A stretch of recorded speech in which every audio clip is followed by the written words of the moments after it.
The following is a presentation of Washington and Lee men's basketball on 91.5 FM WLUR Lexington. Now let's go live to the gymnasium. Here is Jeremy Franklin. Well, good evening, everyone, and welcome to the Salem Civic Center here in Salem, Virginia. The nightcap in the Old Dominion Athletic Conference men's basketball quarterfinals coming your way. The number 3 seed Washington and Lee taking on the number 6 seed and the defending ODAC tournament champions Guilford. Jeremy Franklin with you for tonight's broadcast. It has been a fantastic debut season for Chris McHugh, who as a player guided his Generals to the ODAC championship game back in 2009. Washington and Lee coming into this contest at 16-9 overall. The Generals finished 11-5 in the league, part of a 4-way tie for second. Based on the tiebreakers, they ended up as the number 3 seed. It is the best WNL has done in the ODAC since the 1988-89 team won the regular season title. For the first time in decades, the Generals get to wear white here as the higher seed in Salem. It's been an eventful day already, especially in the sense that the number 1 seed is gone. Randolph-Macon upset by 9th seed Eastern Mennonite in the first game this afternoon. The Royals came from 15 down in the second half to stun Randolph-Macon 56-54. Kirby Dean, who has built that Eastern Mennonite program up at his alma mater, gets at least one more game. He's stepping down at the end of the year. The chalk held in the other 2 games. Number 4 seed Emory and Henry knocked off the number 12 seed Randolph 82-69. The Wildcats got to that game after going all the way to Virginia Beach and stunning Dave Macedo's number 5 seed Virginia Wesleyan in the first round on Tuesday. And then a game that finished up just about 15 minutes ago. Number 2 Roanoke, maybe the favorite now, even though they were part of that big tie for second with the Generals, with Emory and Henry, and with Virginia Wesleyan. Roanoke taking care of number 7 seed Lynchburg 87-75. Glad to have you with us here on WLUR and WLUR All Access, powered by First Team Broadcasting. These 2 schools met yesterday in the women's quarterfinals. It was a thriller in the 4-5 game. The number 5 seed Washington and Lee building up a 22-point second half lead and then holding on for dear life. The Generals beat number 4 Guilford 79-77 when Lauren Ramsey, first-team All-ODAC player, missed a decent shot, a contested look, but a decent shot at the buzzer. Washington and Lee will take on the top seed Emory and Henry in the women's semifinals coming up at 1 o'clock on Saturday afternoon. The winner of this game tonight on the men's side will take on Roanoke in the late game on Saturday, 8 o'clock semifinal after Emory and Henry squares off against Eastern Mennonite. All ODAC teams coming out today, and some great recognition for the Generals. 4 players honored. Clayton Murtha named to the All ODAC first team for the 3rd time in his career. No other General has ever accomplished that feat. He was joined on the first team by Devin Kearns, Roy McMillan, a 3rd-team selection, and then Nicholas George was named the ODAC Virginia Farm Bureau Scholar Athlete of the Year. The other hardware went to Randolph-Macon coach Josh Merkel. Player of the Year was Josh Freund of Roanoke. And then the Rookie of the Year, Dimitri Chambers of Bridgewater. Getting set for tip-off. It's coming up in about 13-14 minutes here in Salem as WNL and Guilford meet for the 3rd time this season. They split the regular season series. Each team won on the other's home floor. We'll talk more about those games a bit later on. This is the 3rd time that WNL and Guilford will square off in the ODAC tournament, even though the Quakers lead the all-time series overall 36-19. The Generals have beaten the Quakers twice here in Salem, both times in a big upset fashion. Back in 2014, number 11 Washington and Lee, after a win on the road against Randolph in the ODAC first round, ousted the 3rd-seeded Quakers. And then going back to 2009, Guilford was the number 1 seed. They would end up in the Final Four that year, but the number 8 seed WNL beat the Quakers in double overtime. Part of that squad was Chris McHugh, who's now finishing up a great first season at the helm of the WNL program. I caught up with him earlier this week. Joining me now is Washington and Lee head coach Chris McHugh. Coach, let's talk about that regular season finale. Just a great performance from your team in the senior day win over Randolph-Macon. How did things come together on Saturday? Yeah, Jeremy, I think it was a great effort, and I think that's an emotional day, senior day, right? We really wanted to, as a group, show Nick and Clayton and Mike, how much they meant to us with an effort top to bottom. So I think it was a great team effort. We came in locked in. Obviously, Randolph-Macon is a great team. And we just tried to do what we do. We played with pace. We tried to play for 40 minutes. We tried to contest shots, finish with rebounds.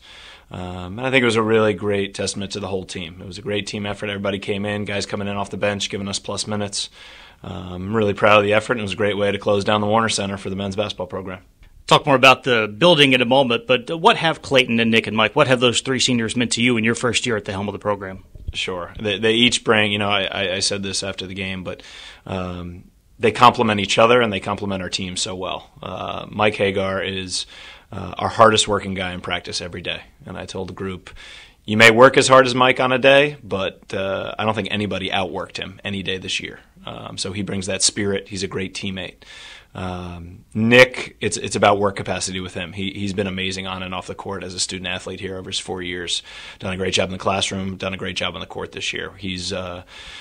We ask him to oftentimes guard the best perimeter player on the wing and then play offense, and he can do it. And he's shown great toughness, and he challenges himself, and he gets in extra to work on a shot, to work in the weight room, and that pays off because he can play stronger for longer. And then Clayton, we, I think, as a program and probably some spectators that have gotten to watch Clayton over his 4 years take for granted his night-to-night excellence. The force that he brings, the physical burden that he puts on himself, drawing fouls, putting his body on the line for the team. He's been our rock, and he anchors our team on both ends of the floor. He's been fantastic. He's been a leader. It's never been about him or his agenda. It's always been about ending his senior year on a winning note. And we followed the lead of those three guys. They've been fantastic leaders for us this year. As you alluded to, that was the Generals' last game ever in the Warner Center on Saturday. W&L did not open the building with a win. They lost to UVA back in 1971, but you closed with a victory over Randolph-Macon. You played here for 4 years and coached here for the past season. Kind of a bittersweet moment, I would imagine. No, it definitely is. I mean, so many great memories, and I know I'm speaking just as one alum, but I know for the majority of the program that was here over the years, over the decades, that's a special place with some real great memories. And the biggest thing is the relationships you make, right? So players that played here, they're coming into practice in the Warner Center every day. They're coming to play games in the ODAC, and win, lose, or draw, you put a lot on the line on that floor. And in so doing that, you make relationships with your coaches and your teammates, and those are the special things that you remember. And we've had some great wins and some great moments over the years, and they can't take that away from us, right? Those memories stay on and continue on, and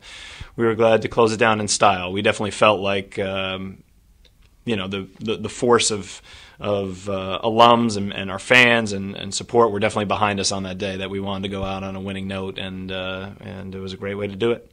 Generals got off to a great start this season. You hit a bit of a rough patch at the end of January, playing a very tough schedule in February, and you won 4 of those 5 games going into the tournament. How did the Generals get back on track?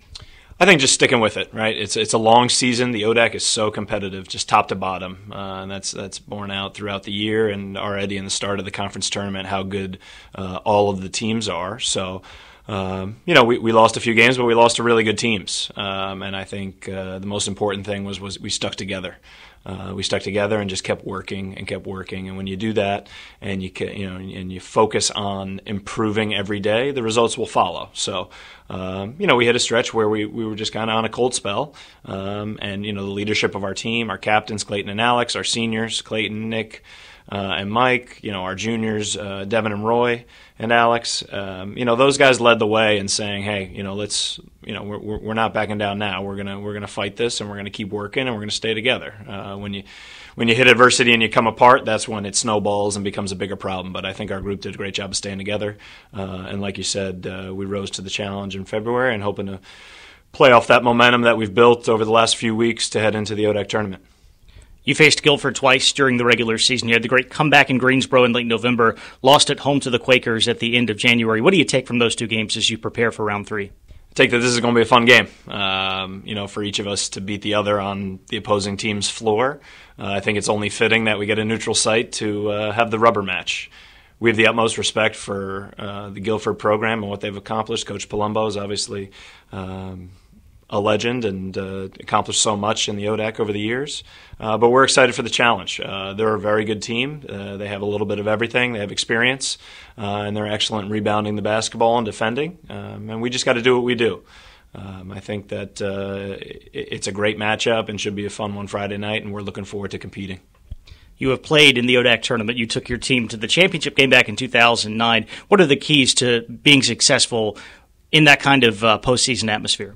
Sure. I think the biggest thing is to relax and have fun.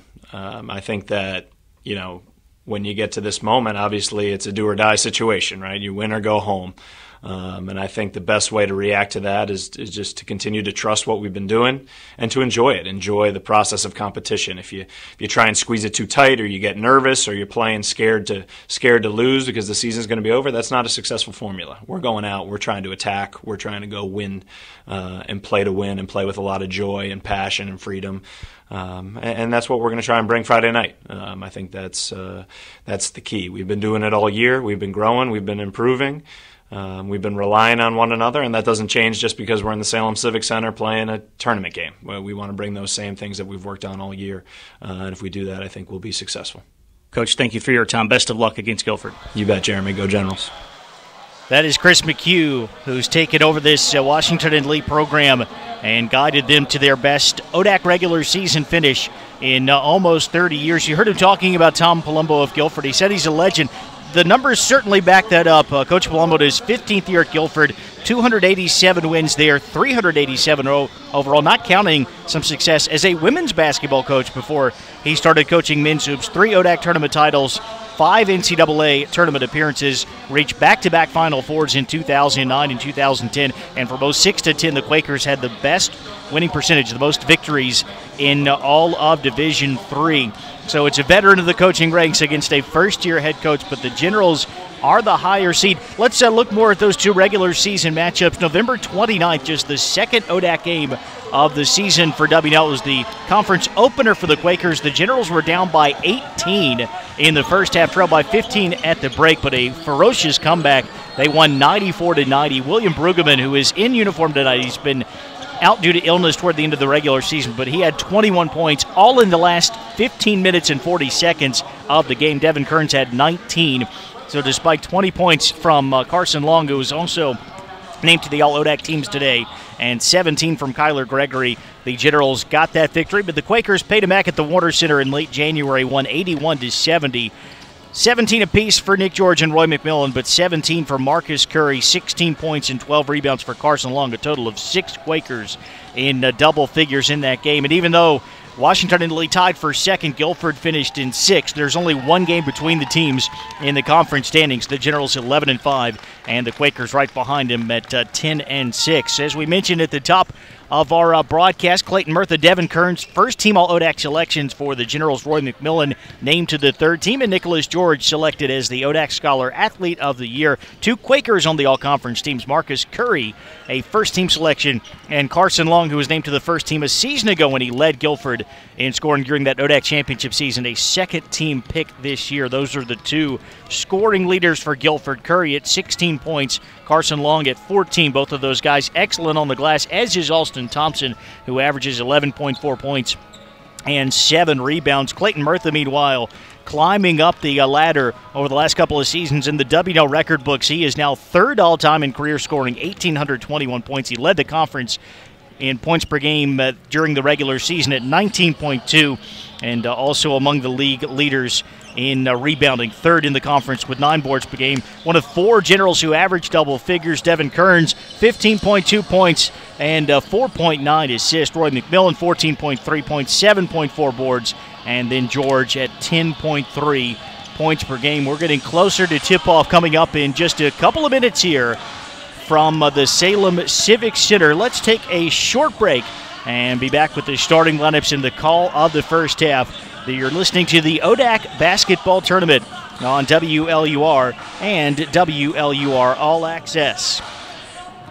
I'm a retired school psychologist, and helping people was my thing. After my stroke, When Meals on Wheels started, I was on the other end of the stick, so to speak. My name is Julius Gaines, creative writer, poet, photographer. 1 in 6 seniors faces the threat of hunger, and millions more live in isolation. Drop off a hot meal and say a quick hello. Volunteer for Meals on Wheels by donating your lunch break at americaletsdolunch.org. This message brought to you by Meals on Wheels America and the Ad Council. Man, do I love card night. You ready, boys? You got a king? Go, fish dad! Oh, come on! This is WWE superstar Titus O'Neil. It only takes a moment to make a moment. Take time to be a dad today. Learn more at 877-4DAD-411 or visit fatherhood.gov. Brought to you by the U.S. Department of Health and Human Services and the Ad Council. It's once again, welcome live to the Salem Civic Center. Quarterfinal number 4 in the ODAC men's basketball tournament. This is the 8th game that's taken place here over the last 2 days, and there are still 6 more to go. All 4 semifinal matchups tomorrow. The women's semis in the afternoon, including Washington and Lee taking on Emory and Henry at 1 o'clock. The men's semis in the evening, championship doubleheader on Sunday. We've got the number 3 seed Washington and Lee against the number 6 seed Guilford. Jeremy Franklin with you. Glad to have you alongside here on WLUR and WLUR All Access. We welcome in our viewers on ODAConline.com. And again, a big upset to start the day. The number 1 seed Randolph-Macon knocked out of the tourney by the number 9 seed Eastern Mennonite. The Royals won 56-54. They will play one of those other teams that was tied for second, number 4 seed Emory and Henry, as the Wasps beat the number 12 seed Randolph 82-69, and then the 2 seed Roanoke advancing with an 87-75 win over the number 7 seed Lynchburg. The Maroons get the winner of our matchup here between the Generals and the Quakers. All ODAC recognitions going on courtside with the ODAC Commissioner Brad Bankston. They nixed the women's and men's basketball banquets this year, which normally took place on the evening before the quarterfinal games, but it means more recognition for the guys in front of their fans. It's been a really nice touch for all the all ODAC women's selections yesterday and for the all-conference men's performers today. And again, a lot of award winners, 6 of them total, squaring off in this game, including 3 first-teamers, Marcus Curry of Guilford, Clayton Murtha, and Devin Kearns of Washington and Lee. Carson Long, a second-team pick for the Quakers. Roy McMillan, a third-team selection for Washington and Lee. And the Nicholas George, the ODAC Virginia Farm Bureau Scholar Athlete of the Year. ODAC Player of the Year advancing, that's Josh Freund of Roanoke. Rookie of the Year was Dimitri Chambers of Bridgewater. Coach of the Year, Randolph-Macon's Josh Merkel. After the Jackets won the regular season title, now they get to sit and wait to see.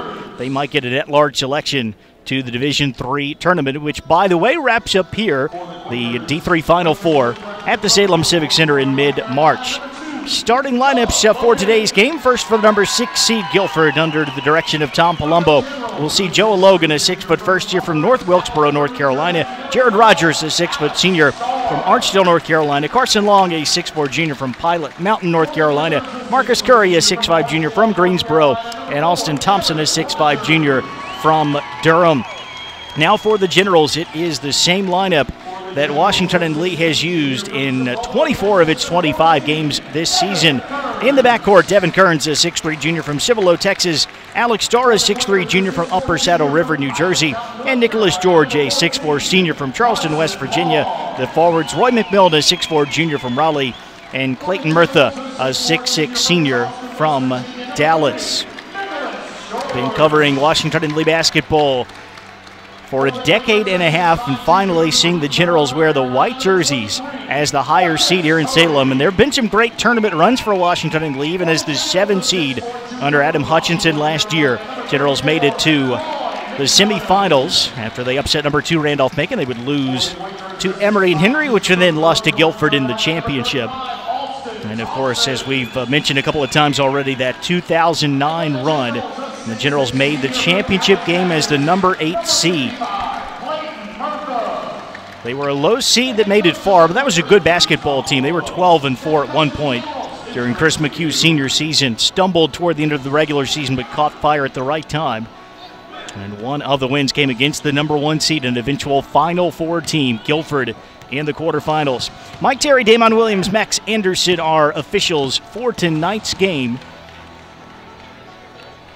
The lead contest, always a tricky affair here in Salem. The Generals came down this evening, which is probably a good thing. You have the option to do a morning shoot-around if you traveled from farther out, and especially if you make it past the quarterfinal round. But then you sit around all day, and what do you do? We saw the number 3 seed on the women's side go down last night, Lynchburg, which had been in the championship 3 straight years. They were bounced by Virginia Wesleyan, which will face Randolph-Macon and National Player of the Year candidate Kelly Williams in the other women's semi after W&L and Emory and Henry square off. Those are the afternoon games on Saturday. So the Generals in those white jerseys. Blue numbers, blue and black trim. Guilford in the road black tonight. Maroon letters and numbers, maroon and white trim. 94-90 Generals in Greensboro in late November. 81-70 Guilford at the Warner Center just about 4 weeks ago.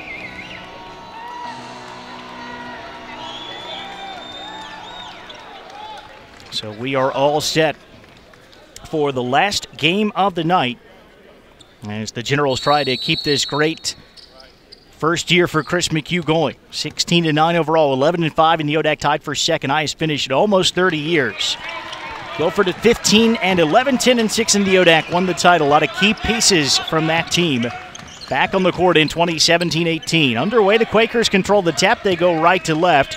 Here's Curry going to right to arc. He posts up and scores the first 2 points of this ODAC quarterfinal. Back the other way comes Devin Kearns, rotates right side against the Guilford point guard Jared Rogers. Now Murtha gets it on the left wing, sends it out front to Nicholas George, sets the screen. Screen and roll, ball comes inside to Murtha, but he lost his footing, lost the basketball, picked up by Carson Long. Transition, Long will pop a 10-footer that he knocks down. So a 4-0 lead for Guilford. 19:15 to play first half. Roy McMillan left side to George. Up top for McMillan. Now away to Kearns. He'll pull up top of the key. Long jumper no good. And the rebound to Carson Long. Outlet to Rogers. Stops on the left wing. Hands it out front to Austin Thompson. Thompson away to Curry on the wing. Back out to Rogers. Rogers looking. Still looking. The ODAC leader in assists. Takes a dribble and now dishes it over to Joe Logan. Down to the baseline to Curry. Shot clock at 8. Curry squares to the rim, drives in on George, got a piece of the shot. A late whistle and a foul will put Marcus Curry on the line. It's going to go against George. And our first stoppage comes with 18:38 to go. First team All-ODAC selection. Marcus Curry ranks 4th in the conference in scoring. 6th in field goal percentage, 53.8 on the season. He's a good foul shooter as well, 79.8%, and he makes the first. Quakers look a lot calmer than the Generals right now. Curry didn't score 16 a game last year, but he was a key piece of that ODAC championship team, as were Carson Long and Austin Thompson. And Jared Rogers didn't start, but he played a lot of minutes off the bench behind Zachary Houston. Nick George, corner 3, gets the Generals on the board from the right side, 6-3, with 18:20 to play in the first half. Brought across by Rogers. Generals in man-to-man. Rogers against Kearns. Now Rogers gets it down low. Murtha in the way. He'll kick it to Thompson. Elbow jumper is up and good. Austin Thompson for 2, and it's an 8-3 Guilford lead. Quakers haven't missed his shot. And the Generals come up empty, and back the other way comes Rogers. Guilford has made all 3 of its field goals, and those 2 foul shots for Curry. Now Curry misses from the wing. Long gets the rebound, but travels, trying to post up on McMillan. So a turnover back to the Generals with 17:40 to play, and a 5-point lead for Guilford. An early change here for Washington and Lee as Trey Lewis, the sophomore guard, comes in for Alex Starr. McMillan out front. Bounce pass to Murtha at the left elbow. Murtha wanting to hand off to George, being denied by Logan. Murtha will kick it to McMillan, who tries the right side 3, and that's good. So So Roy McMillan, who had a bunch of threes early in the home game against Guilford, but cooled off later, pulls the Generals back within 2. Logan will pop the 3 at the other, and that's no good.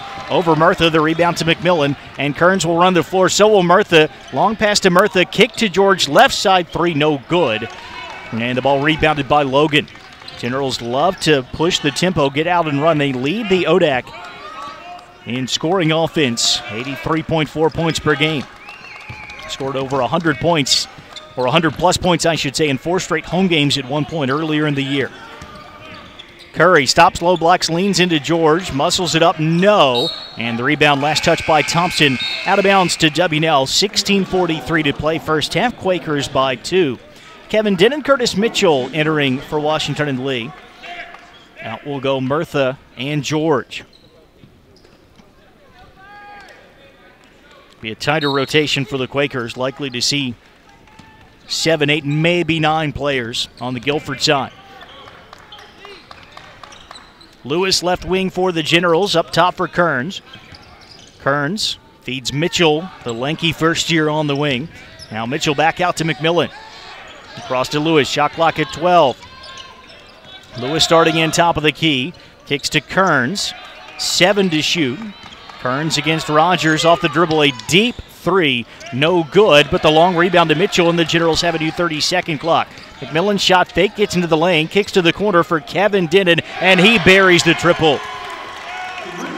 Kevin Denon, a spot-up shooter, par excellence, and he puts the Generals in front. All 9 of W&L's points coming on trays. Just over 4 minutes in. 3 of 5 from beyond the arc, 0 of 2 from inside it. Curry back at the midcourt line for Guilford.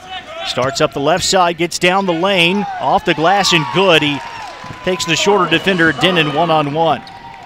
Curry at 6'5", Denon at 6'2" at the other end. Lewis missing down low, but Mitchell with the stick back. Generals have their first 2-point field goal, and they regain the lead at 11-10. 15:25 to go. Great pace to the opening minutes of this ODAC quarterfinal. Brought across by Rogers. Rogers moves to the right side, bounce pass into the corner to Logan. Coming inside to Thompson. One-on-one with Mitchell.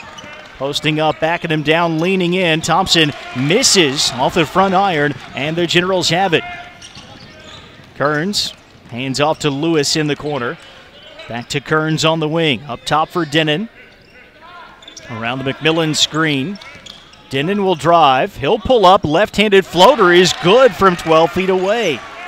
We saw a couple of those buckets in the win over Randolph-Macon on Saturday. Denon normally just hangs out on the three-point arc and takes triples. As Rogers drives, his floater is rejected by Mitchell, but then the Generals throw it away. Great read by Curry. One-on-one with McMillan. Little Euro step, but he missed everything. Curry thought he was fouled. Didn't get the whistle. At the other end, Lewis. Left corner inside. Mitchell wide open. Layup good. Quaker defender got there at the very last second, but way too late to break up the shot. And the Generals, after a slow start, have a 15-10 advantage. 14:15 to play in the first half here in Salem. 6 players at the scores table, 3 for each team waiting to check in. We've not had a lot of whistles. Now Mike Terry will stop play. Maybe saw some blood on the jersey of Marcus Curry.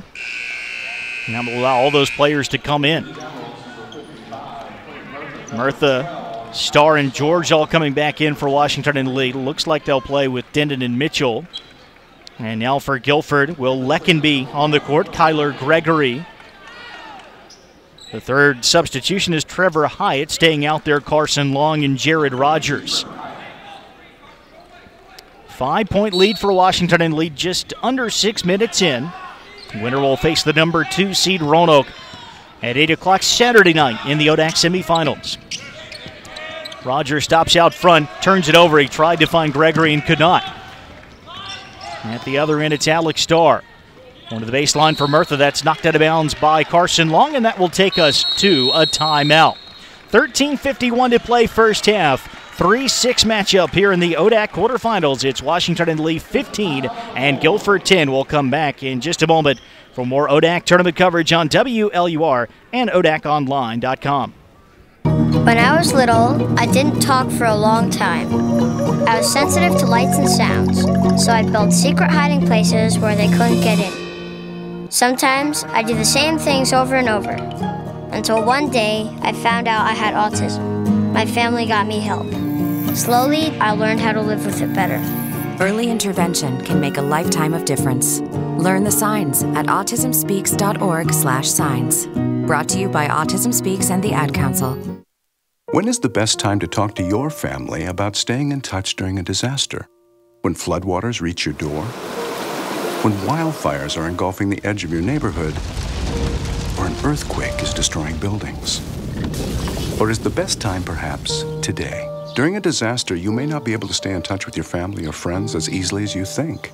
Go to readyvirginia.gov and make your emergency plan today. Don't wait. Communicate. Brought to you by Ready Virginia, FEMA, and the Ad Council. 15-10 Washington and Lee, just over 6 minutes into the matchup here in the quarterfinal round of the ODAC tournament. None of the 15 points from the Generals so far from Clayton Murtha. Guilford was able to deny him the basketball pretty much the entire first half when these two teams played 4 weeks ago in Lexington. He did end up with 15 points, but only one field goal before halftime. Guilford comes into this game third in the conference in field goal percentage defense, but you can shoot threes against them. They usually give you perimeter jump shots. Here's Alex Starr on the drive, inside Murtha, but he's pinned down low by two defenders, muscles up an attempt. That's going to be a held ball whistle, and Washington and Lee will keep it on the alternating possession. Kevin Denon, 5 points. Curtis Mitchell, 4 so far for the Generals. Marcus Curry has 6 of Guilford's 10. Not on the floor right now. Ball comes into Mitchell, deep right corner. Mitchell driving dish. Denon left side 3. That's good. Already 8 points for Kevin Denon, and the Generals lead at 18-10. Starting to show more and more versatility in his game. That's going to open things up even more for him on the perimeter. Rogers runs into trouble at the elbow, just does maintain possession. Starts in again, hands off to Carson Long. Long, back out to Rogers. 7 on the shot clock for Guilford. Rogers takes it inside. Scoop shot, would not go too much English. Starr up the right sideline for the Generals. 12:58 to go, they lead by 8. Denon on the left side, out front to Nick George. George off a Murtha screen, pulls up at the elbow and buries the long 2. 5 for George and a 20-10 Generals advantage. Opened up a double-digit lead just over 7 minutes in. 8 of 13 shooting will do that for you. Rogers slowing the game down for the Quakers. Gregory offers the screen. Rogers moves to the wing. Nothing really happens off the pick, though. Now Leckenby sets a screen. Rogers still with it. Over to Leckenby. Right side 3 is up and no good. But an offensive rebound for Kyler Gregory. And his stick back pulls the Quakers to within 8. Starr hands off to the trailing Mitchell. Now left side to Denon. Out front to George. George on the attack into the lane. Tries to feed the baseline. It's poked out by Gregory. That'll get 3 more changes for the Generals. One of those is William Brueggemann, who will see his first action in quite a while. Been battling illness. He missed the last 9 games of the regular season, but he was the hero in Greensboro. 21 points on the second half in the Generals' comeback win. Averaging 7.3 a game is the first year. It's now Brueggemann, Kearns, McMillan, George, and Murtha against Gregory, Hyatt, Thompson, Curry, and Leckenby. 12 minutes left first half, 20-12 Washington and Lee. Kearns to the right wing, out to McMillan, now left side to Nick George. George will get it back out to Kearns, who's guarded by Curry. Kearns pulls up, fade away, 18-footer, count it. Over the 6'5" Curry, Devin Kearns gets on the board with the long 2. We got an issue at the scores table here. They'll stop the clock with 11:40 to play. It should be 22-12. Maybe confirming whether that was a 2 or a 3. It was certainly a 2, both of Kearns' feet. I don't think we're on the arc. I think they were inside it. See what the issue is. Damon Williams chatting with Chris McHugh.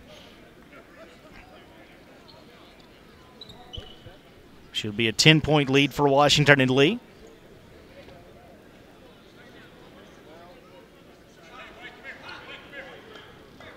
Trying to figure out what the issue is. Looks like we might have had a technical foul. So it's an administrative technical foul on Washington and Lee. We were across the way from the scores table. My guess is that William Brueggemann, since he had not been active as of late, was not in the official scorebook. Hence the technical, but Marcus Curry misses the free throw that is the result. We'll have to get confirmation on that during his stoppage. It's not going to impact the game here. You just get the one free throw and Curry doesn't hit it. So it will be Guilford basketball. The Generals up by 10 with 11:40 remaining in the first half.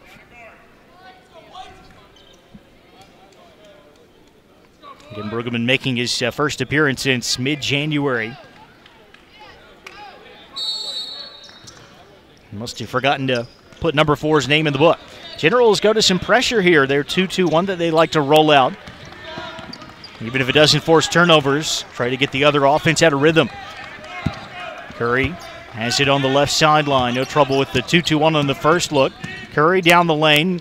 Curry forces one up. No. Ball tapped around, out of bounds. Last touch by the Quakers. Guilford really trying to get the ball to the rim, and the Generals doing a good job of contesting shots early. Guilford 5 of 14 from the field. Washington and Lee 9 of 14. Chance to add to a 22-12 lead. Denon wing left side. Away to Kearns at the elbow. Now Kearns inside. Murtha one-on-one, a rare opportunity. His shot way off. Looking for a whistle, but we've only had one foul in the first 9 minutes. Letting them play down low at both ends. Thompson steps into a three for Guilford. That rims out. And the ball batted around. It is grabbed by the Quakers.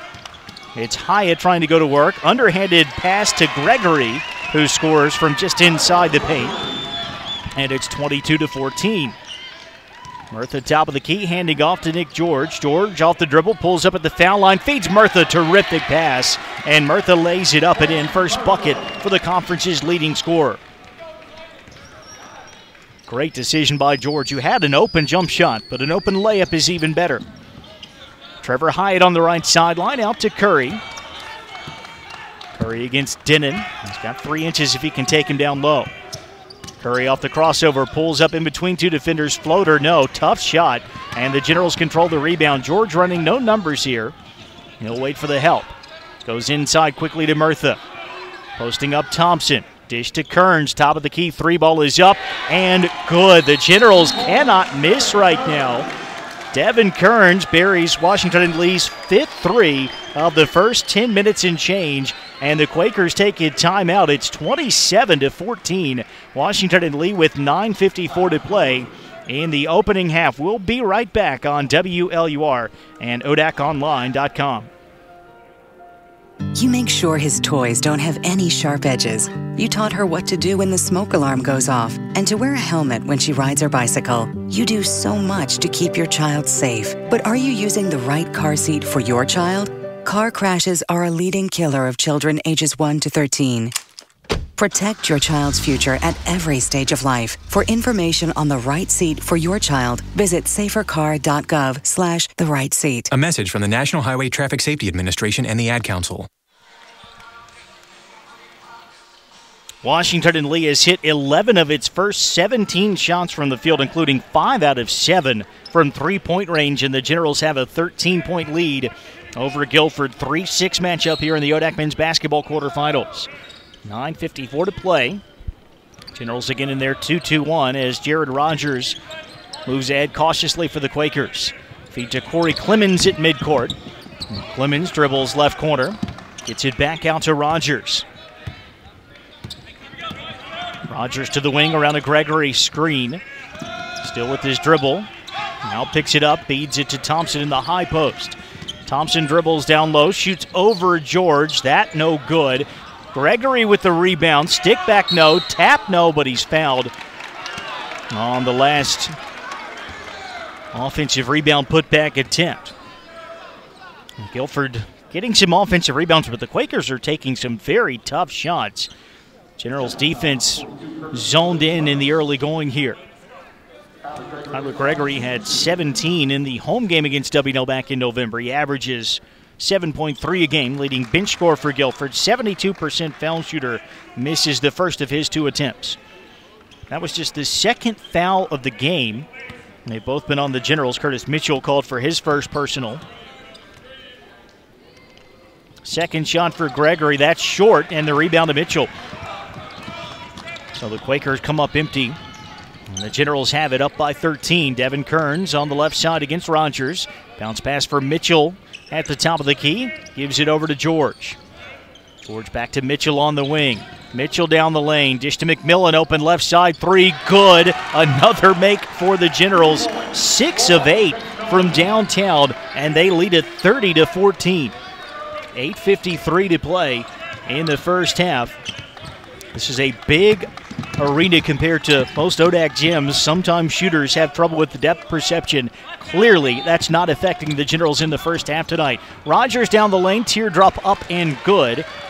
First bucket for Jared Rogers coming off a career-high 22 in the ODAC first-round win for the Quakers against the number 11 seed Shenandoah.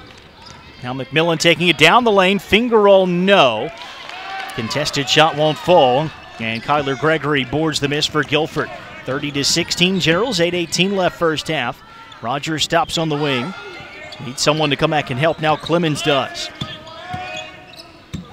Clemens down to the baseline for Gregory. Ball knocked away by McMillan. Out of bounds to Guilford with the shot clock at 13. Alex Starr, Clayton Murtha back in for the Generals as Carson Long and Joe Logan return for Guilford. Just over 8 minutes left first half. A 14-point Washington and Lee advantage. Ball comes in to Rogers. Out front to Logan. Back to Rogers. Long wanting the basketball. He's posting up on Alex Starr inside. Feedback out to Rogers. Around the horn it comes to Clemens. 1 on the shot clock. Clemens doesn't get off the attempt. Generals have gotten better defensively as the season has gone along. And they have forced a third Guilford turnover. Also have held the Quakers to 7 of 20 shooting so far. Alex Starr almost has his pocket picked by Rogers. Tracks down the loose ball after Rogers knocked it away. And then gives behind to George. Up the wing to Mitchell. Hands off to George. Left side 3. Nobody's fouled on the play. Tom Palumbo irate. Didn't see that at all. But Corey Clemens with the late closeout. I think Coach Palumbo trying to demonstrate that George stuck his leg out to draw the contact. That is the first Guilford foul, but it gives the Generals 3 free throws. Those coming for the ODAC Scholar Athlete of the Year, Nick George. 10.3 points per game in 27-18. A 4-point improvement on his previous career best. 6 of 10 from 3, combined in the wins over Emory and Henry and Randolph-Macon last week. Misses the first free throw, makes the second, one more coming. George on the year, a 70% foul shooter. 7:38 to go, first half. Generals up by 15. Second shot, third shot I should say for George, his second make. And that pushes the lead out to 32-16. Trey Lewis checking out William Brueggemann back in. And the Generals again in their 2-2-1 matchup press. Clemens has it right sideline, gets it across. And it hands behind to Rogers. Rogers to the free throw line, gives it to Long. Long cutting down low. Feeds back to the perimeter to Rogers. Now Long, left side 3 is up, no good. And Clayton Murtha tracks down the long rebound. Washington at least 6 of 8 from 3, Guilford 0 of 4. Murtha top of the key, right side to Brueggemann. Out front to George. George away to Mitchell. Right wing to Brueggemann. Brueggemann to the foul line, hands off to Mitchell. Right corner Murtha. Shot clock at 10. Murtha dribbling out on the perimeter. Now picks up his bounce, gets it to Starr. He'll try the right side 3 and he nails it. Everything going in from long range for the Generals. Alex Starr makes it 7 of 9 for Washington and Lee. He becomes the 5th different player to convert from beyond the three-point arc, and it's 35-16. 6:29 to go first half here in Salem. Rogers away to Carson Long. Hands back off to Jared Rogers. He'll take it down the lane. Leaning layup, no. Rebound tapped out front. It'll be collected by Joe Logan. Fresh 30-second clock for the Quakers. Rogers' layup missed, but it did draw iron. Rogers between the circles, around a screen from Thompson. Gets it inside to Thompson. Here comes a double team. Feed to the corner to Corey Clemens. Clemens driving baseline, pulls up and banks it in off the glass. 35-18 at the other end. George steps into a three. Generals finally miss one. He was pretty much open on the right side, but it does not fall. Back the other way comes Rogers. Rogers down the lane against Starr. Works it back out to Clemens, and Brueggemann made some contact on the perimeter, and he'll be called for his first foul. Just the third team foul on the Generals. Only one on Guilford so far, but Washington and Lee has been on fire from the field. 7 of 10 from 3, 13 of 21 overall, and the Generals have a 17-point lead as we reach our second media timeout of the first half. 5:37 to play. You're listening to the ODAC men's basketball quarterfinals on WLUR and WLUR All Access, and watching on ODAConline.com. They'll challenge your authority because that's what kids do. But this car is your territory. And in here, your word is law. So when you say you won't move until everyone's buckled up, you won't budge an inch until you hear that click. Never give up until they buckle up. A message from the National Highway Traffic Safety Administration and the Ad Council. For more information, visit safercar.gov/kidsbuckleup. This is the sound of E. coli splashing around in raw hamburger juice on your cutting board. And it looks like Mom just put the tomatoes and onions on there too. Don't let E. coli mosh with your food. An estimated 3,000 Americans die from a foodborne illness each year. So always separate raw meat from vegetables on 2 cutting boards. Keep your family safe at foodsafety.gov. Brought to you by the USDA, HHS, and the Ad Council. 35-18 Washington and Lee, the number 3 seed, leading the number 6 seed Guilford. 5:37 to play, first half. Generals shooting the lights out in the first 3 quarters of the half. 7 out of 10 from long range. 5 different players have hit at least one triple. Meanwhile, Guilford just 8 of 23 from the field. The Quakers have yet to hit from beyond the arc. Long has it top of the key. Inside to Kyler Gregory, and contact on the way up. Looks like Gregory will return to the free throw line. It'll be on Clayton Murtha, his first. Gregory, normally a pretty reliable foul shooter, 71.7% on the season. He missed a pair earlier this half. Getting a lot of space behind the backboards, which you're not accustomed to in almost any ODAC gym. He can throw off a shooter's rhythm, and Gregory misses again. Sophomore from Yadkinville, North Carolina. Second one coming with 5:25 to play. And that's good to make it 35-19. 5 points for Gregory. Ahead comes Kearns for the Generals. Feeds McMillan. And we have a whistle away from the basketball on Guilford here. Just the second Quaker foul. That's going to go against Carson Long, his first. Generals take it out. No change to the shot clock, which was at 23. Into McMillan, left side, Kevin Denon, who's hit a couple of 3 balls for Washington and Lee. Now Murtha driving baseline, gets to the rim. Shot swatted by Long. And the Quakers recover. Just the 1 bucket so far for Murtha, trying to force the issue that time. Marcus Curry has it for the Quakers, looking for a lob ahead to Long, and some contact from behind. I believe that's going to be the second foul on William Brueggemann. It is. Team foul number 5. So Brueggemann out, Nick George back in, 4:59 to play. As the Quakers will try to make some inroads into what is now a 16-point deficit.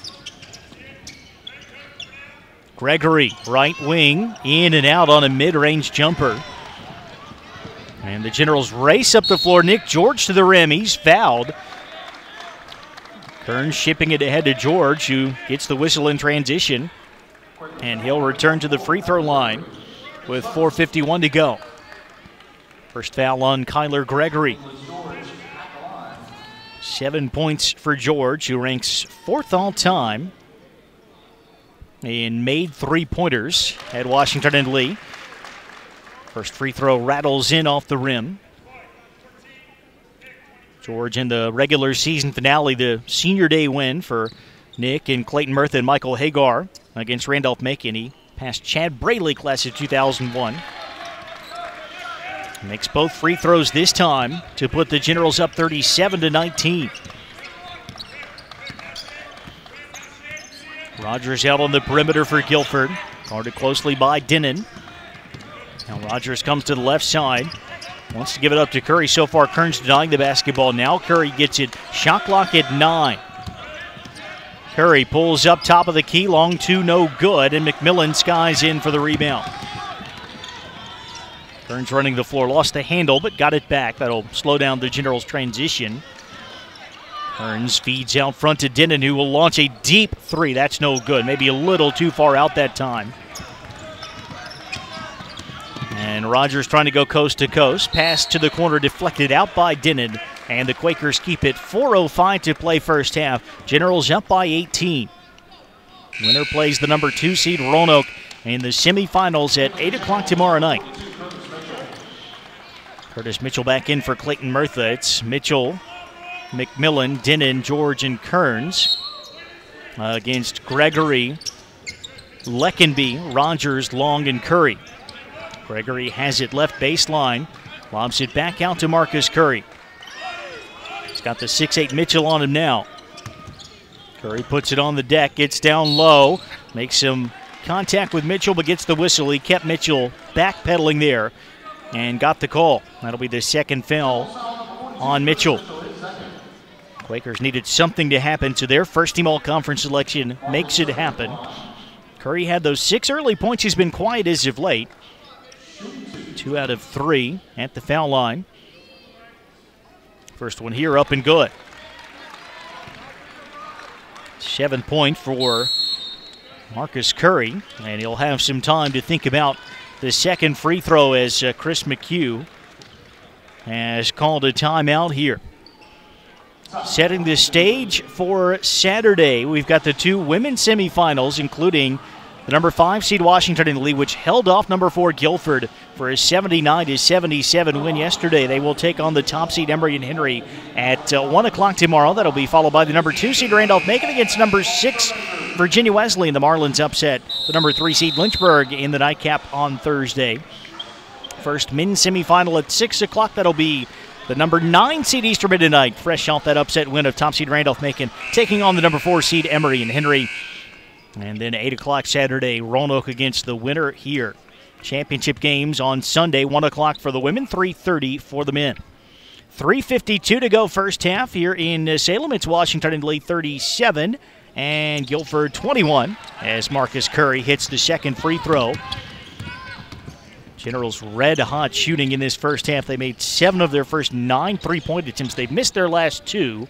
Here's George handing off on the perimeter to Clayton Murtha, who really hasn't gotten heavily involved so far. Kearns will pull up top of the arc and hits another 3. That's the second 3-ball for Kearns. His 2-pointer was from about 6 inches inside the arc, and it's 40-21, 8 of 12 from 3-point range. Now Rogers. Curry offers the screen. Rogers zips it to Leckenby, inside to Curry. Squares to the rim against George. Driving in, Curry muscles it up. No. Rebound out of bounds. Last touch by Guilford. Another contested shot inside for the Generals, and another empty trip for Guilford. The Quakers now 8 of 26 from the field. Generals get it back with 3:07 to play. Going to clean up some moisture on the court before play resumes. Alex Starr has come back in here for Washington and Lee. Generals hit that rough patch at the end of January. Lost 4 of their last 6 games in that month, including the home defeat against Guilford. Facing that gauntlet in February, Virginia Wesleyan, Shenandoah, Roanoke, Emory, and Henry Randolph-Macon turned it around and won 4 of those 5 games. The only defeat, the road loss to Roanoke. So ended up tying for second, getting the number 3 seed based on the tiebreakers. And up big early in the first half. Roy McMillan misses the three on the right wing, but the long rebound is run down by Kevin Dinnan. And a new 30-second clock for W&L. Here's McMillan to the foul line. Away to George on the wing. Off to Starr in the corner. Up top for Dinnan. He gets a good look. Off the back iron that time, though. So two misses in one possession for the Generals from beyond the arc. Still up by 19, 2:23 to go in the half. Rogers working down low, shut off by Starr. Feeds long, top of the key, triple up, in and out. All the way around the rim, it doesn't fall, and the Quakers still haven't made one. 0 of 5 from 3. Starr driving dish to nobody. Clayton Murtha was not where he thought he was going to be there, and it's a backcourt violation. Murtha has to run the ball down on the other side of the timeline. Just the third Generals turnover, only 3 for Guilford. That's not been a factor so far. Big difference in this game. Washington and Lee is 14 of 26 from the field, including the 8 made threes. Guilford, 8 of 27. 40-21 our score, 2:06 to play. Trevor Hyatt back in for the Quakers, inbounds to Rogers. Rogers guarded by Kearns. Bounce pass right side to Hyatt. Hyatt will square up and shoot the three. That's no good, with the rebound bouncing all the way out to Rogers. Working it inside to Thompson. Post up, no. Tap, no for Hyatt, and finally secured by McMillan. Everything falling at one end. There seems to be a lid on the basket at the other. Kearns, left side three, good. Off the quick feed from the wing. Another one goes down. 9 made threes in the first half for the Generals. 3 of those from Devin Kearns, and it's 43-21, Washington and Lee, as the Quakers take a timeout with 1:35 to go. You're listening to the ODAC Men's Basketball Quarterfinals on WLUR and watching online on ODAConline.com. We'll be right back. To thank my mommy for loving me so much, for taking me to the doctor when I broke my foot, for leaving me alone when I wanted to be alone. And now, as a grown-up, I'm thankful for being able to take care of you, my dear mom, for taking you to your therapies, for understanding that sometimes you simply want to be alone. Roles change without us noticing. That's why AARP gives you the information to provide even better care for your loved one. Visit aarp.org/caregiving. Brought to you by AARP and the Ad Council. 95 seconds to play first half. If you're listening to our broadcast on WLUR and WLUR All Access tonight, coming up at the break, we're going to hear from Generals first year Curtis Mitchell, who visited with our own Ellie Cosgrove just a few days ago. Been a good rookie season for Mitchell. As a role player, averaging about 6 points and 5 rebounds and shooting 61% from the field. The Generals are shooting 60% from 3 in this first half. Guilford comes in to this game dead last in the ODAC in 3-point field goal percentage defense, 37.6%. Washington and Lee has lit things up here in the first 19 minutes, 43-21. The Generals on top. Marcus Curry left side for Guilford. Curry into the lane, backing down Murtha, throws it off the glass and good. Curry has 10, and it's 43-23 with 1:10 to go. Rogers will pick up Kearns in the deep backcourt. Kearns sprinting ahead up the left side to Murtha. Right wing to George. Inside a minute to play. Now Murtha, one dribble away to George. Working along the perimeter. Kicks it over to Kearns, who throws it away. Thought he had a cutter down low. And the Generals turned it over for the 4th time. Trey Lewis will check back in for Alex Starr. 52.5 seconds to play. Still a 20-point Washington and Lee advantage.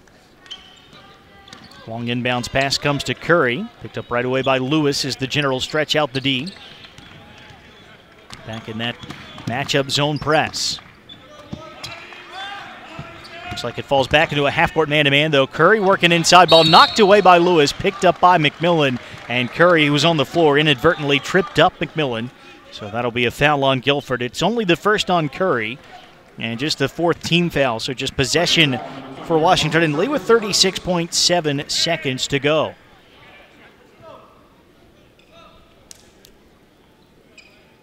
And we'll clean up the court before play resumes. And Devin Kearns with 11 points tonight. It's being announced over the PA. He has just become the 26th member of the 1,000-point club. And Washington and Lee came in with 989. Into his junior campaign, the first team All-ODAC selection. He's also worked his way up to 8th all-time in assists. That was coming into tonight. He may have moved up another rung on the ladder in this half. So 1,000 career points for Kearns. Feed inside to Murtha, who's able to finish this time. Got between two defenders and scores. So that's a dime for Devin Kearns. It's 45-23 Generals. Shot clock turned off for Guilford. 16 seconds to go as Rogers brings it across. Rogers to the left wing. Comes around to Gregory's screen. 8 seconds left. Rogers in the lane. Bounce pass to Gregory. Posting up over Murtha. Misses the shot but gets fouled. That will be number 2 on Murtha. And Kyler Gregory back to the line with just 5.1 seconds left. It's been a struggle so far for Gregory. Over 70% on the season, but 1 out of 4 tonight. Quakers as a team are 5 of 9 at the stripe.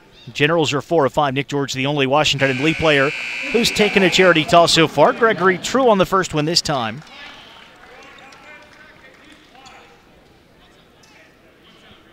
Five seconds with the way the Generals can move the ball to the floor. That's plenty of time to get off a good look going into halftime. 21-point lead pending the second free throw for Gregory. That's good. 45-25. Into Devin Kearns. Kearns having trouble with the handle. Pulls up left side. Throws up a 40-footer. It wasn't that far off the side of the iron. Wouldn't have that been something? As it stands, the Generals 9 of 16 from three-point range, 16 of 29 from the field in the first 20 minutes, and they've got a 20-point lead at the half against Guilford. 45-25 our score here in the ODAC men's basketball quarterfinals. Coverage continues on WLUR Lexington and WLUR All Access after a short break. We'll be back with you on ODAConline.com for second half action in just a bit. I'm a volunteer at United Way. I'm asking people around the neighborhood what they think this place needs. Wi-Fi everywhere. More playgrounds. Oh, more ice cream trucks. I was thinking more money in the pockets of local families come tax time. Can I change my answer? I was just kidding about the ice cream. When it comes to getting better tax refunds into the hands of local families, what this place needs is you. To donate or volunteer, go to unitedway.org. Because great things happen when we live united. Brought to you by United Way and the Ad Council. Today, my new dad threw a barbecue. I burnt everything. Ah! And then we played catch. I broke Mr. Lewis's window.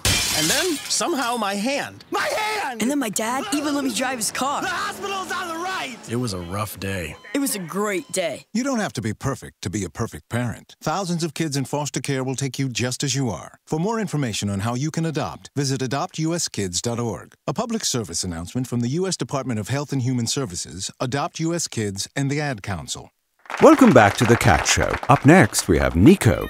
Nico is a member of the Shelter Pet Group. That's right. A group known especially for their sunspot sleeping, ball chasing, leg rubbing, and of course, companionship. Just look how she struts. It's like she owns the place. And see how she curls up and cuddles her person. The pitch on her purring is simply perfect. Nice one. Fantastic cat. But really the best way to know an amazing shelter pet like Nico is to meet one. Visit theshelterpetproject.org today. Adopt. Brought to you by Maddie's Fund, the Humane Society of the United States, and the Ad Council. Hey everybody, Rachel Ray here. Nothing brings a bigger smile to my face than cooking up a big meal for the whole family and lots of friends. But there's not enough room at my table for the 17 million kids in our country who struggle with hunger. That's why the Feeding America nationwide network of food banks collects surplus food to give hope to hungry kids. But they can't do it without your help. Support Feeding America and your local food bank at feedingamerica.org. A message from Feeding America and the Ad Council.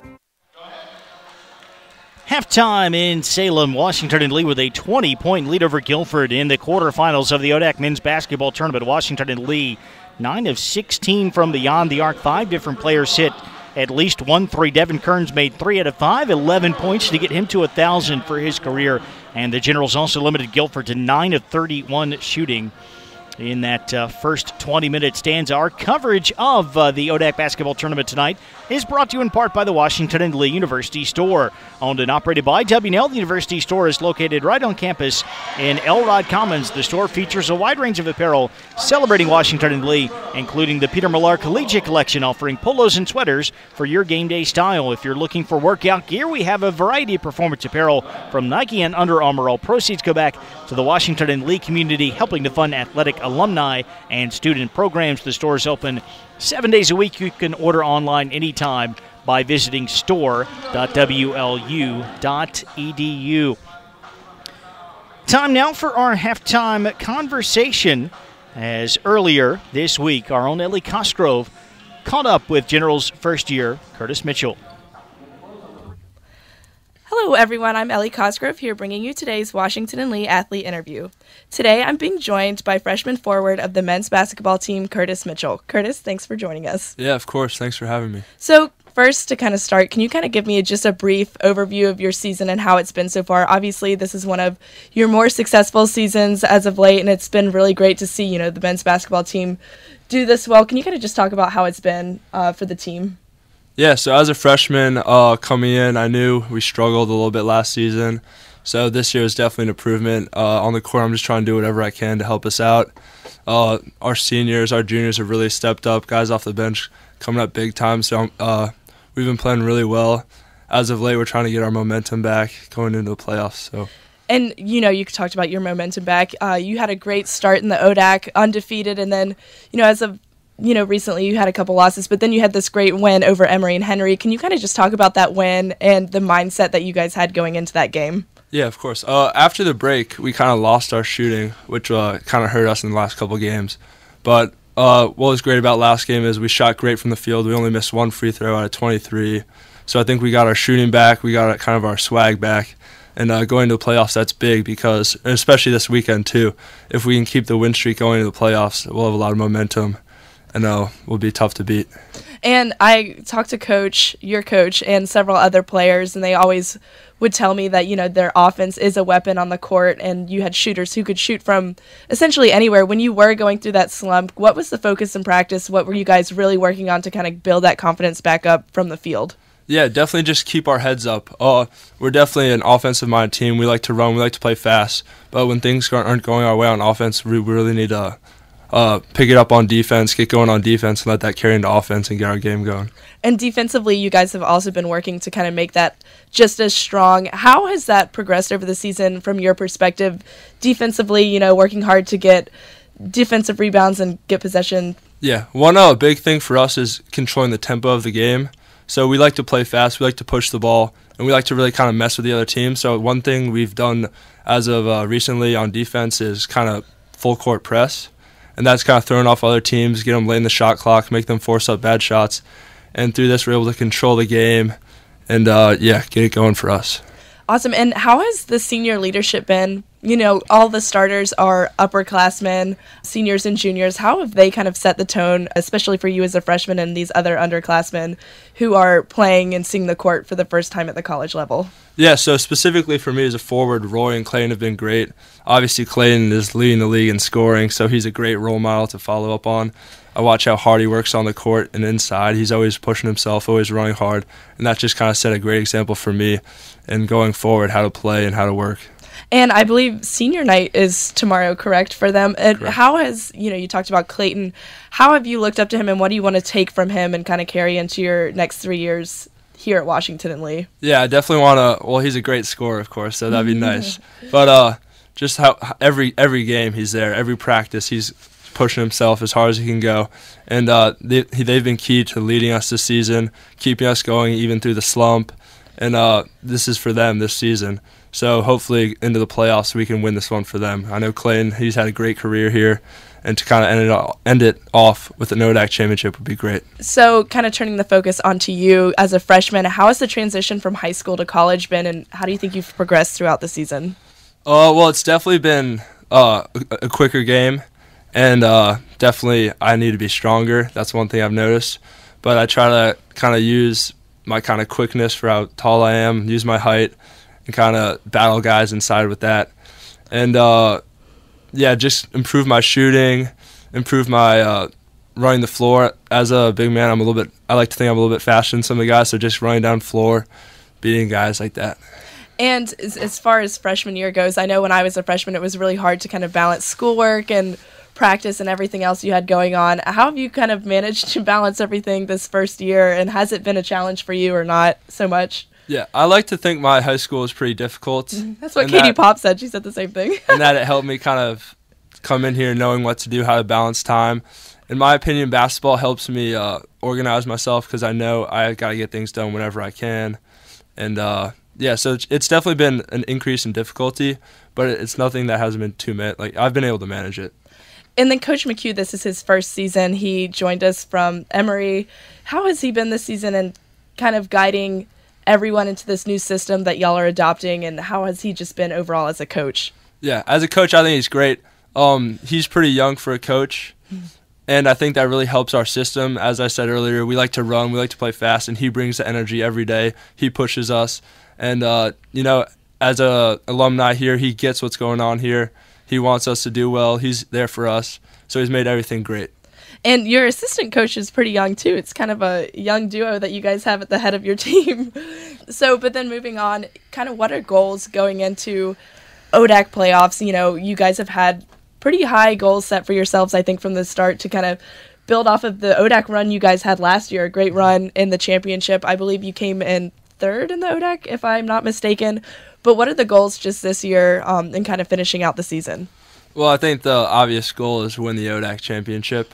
Recently we've got this motto, all for one, you know, do it for each other. And I think if we win an ODAC championship, that's the best for all of us.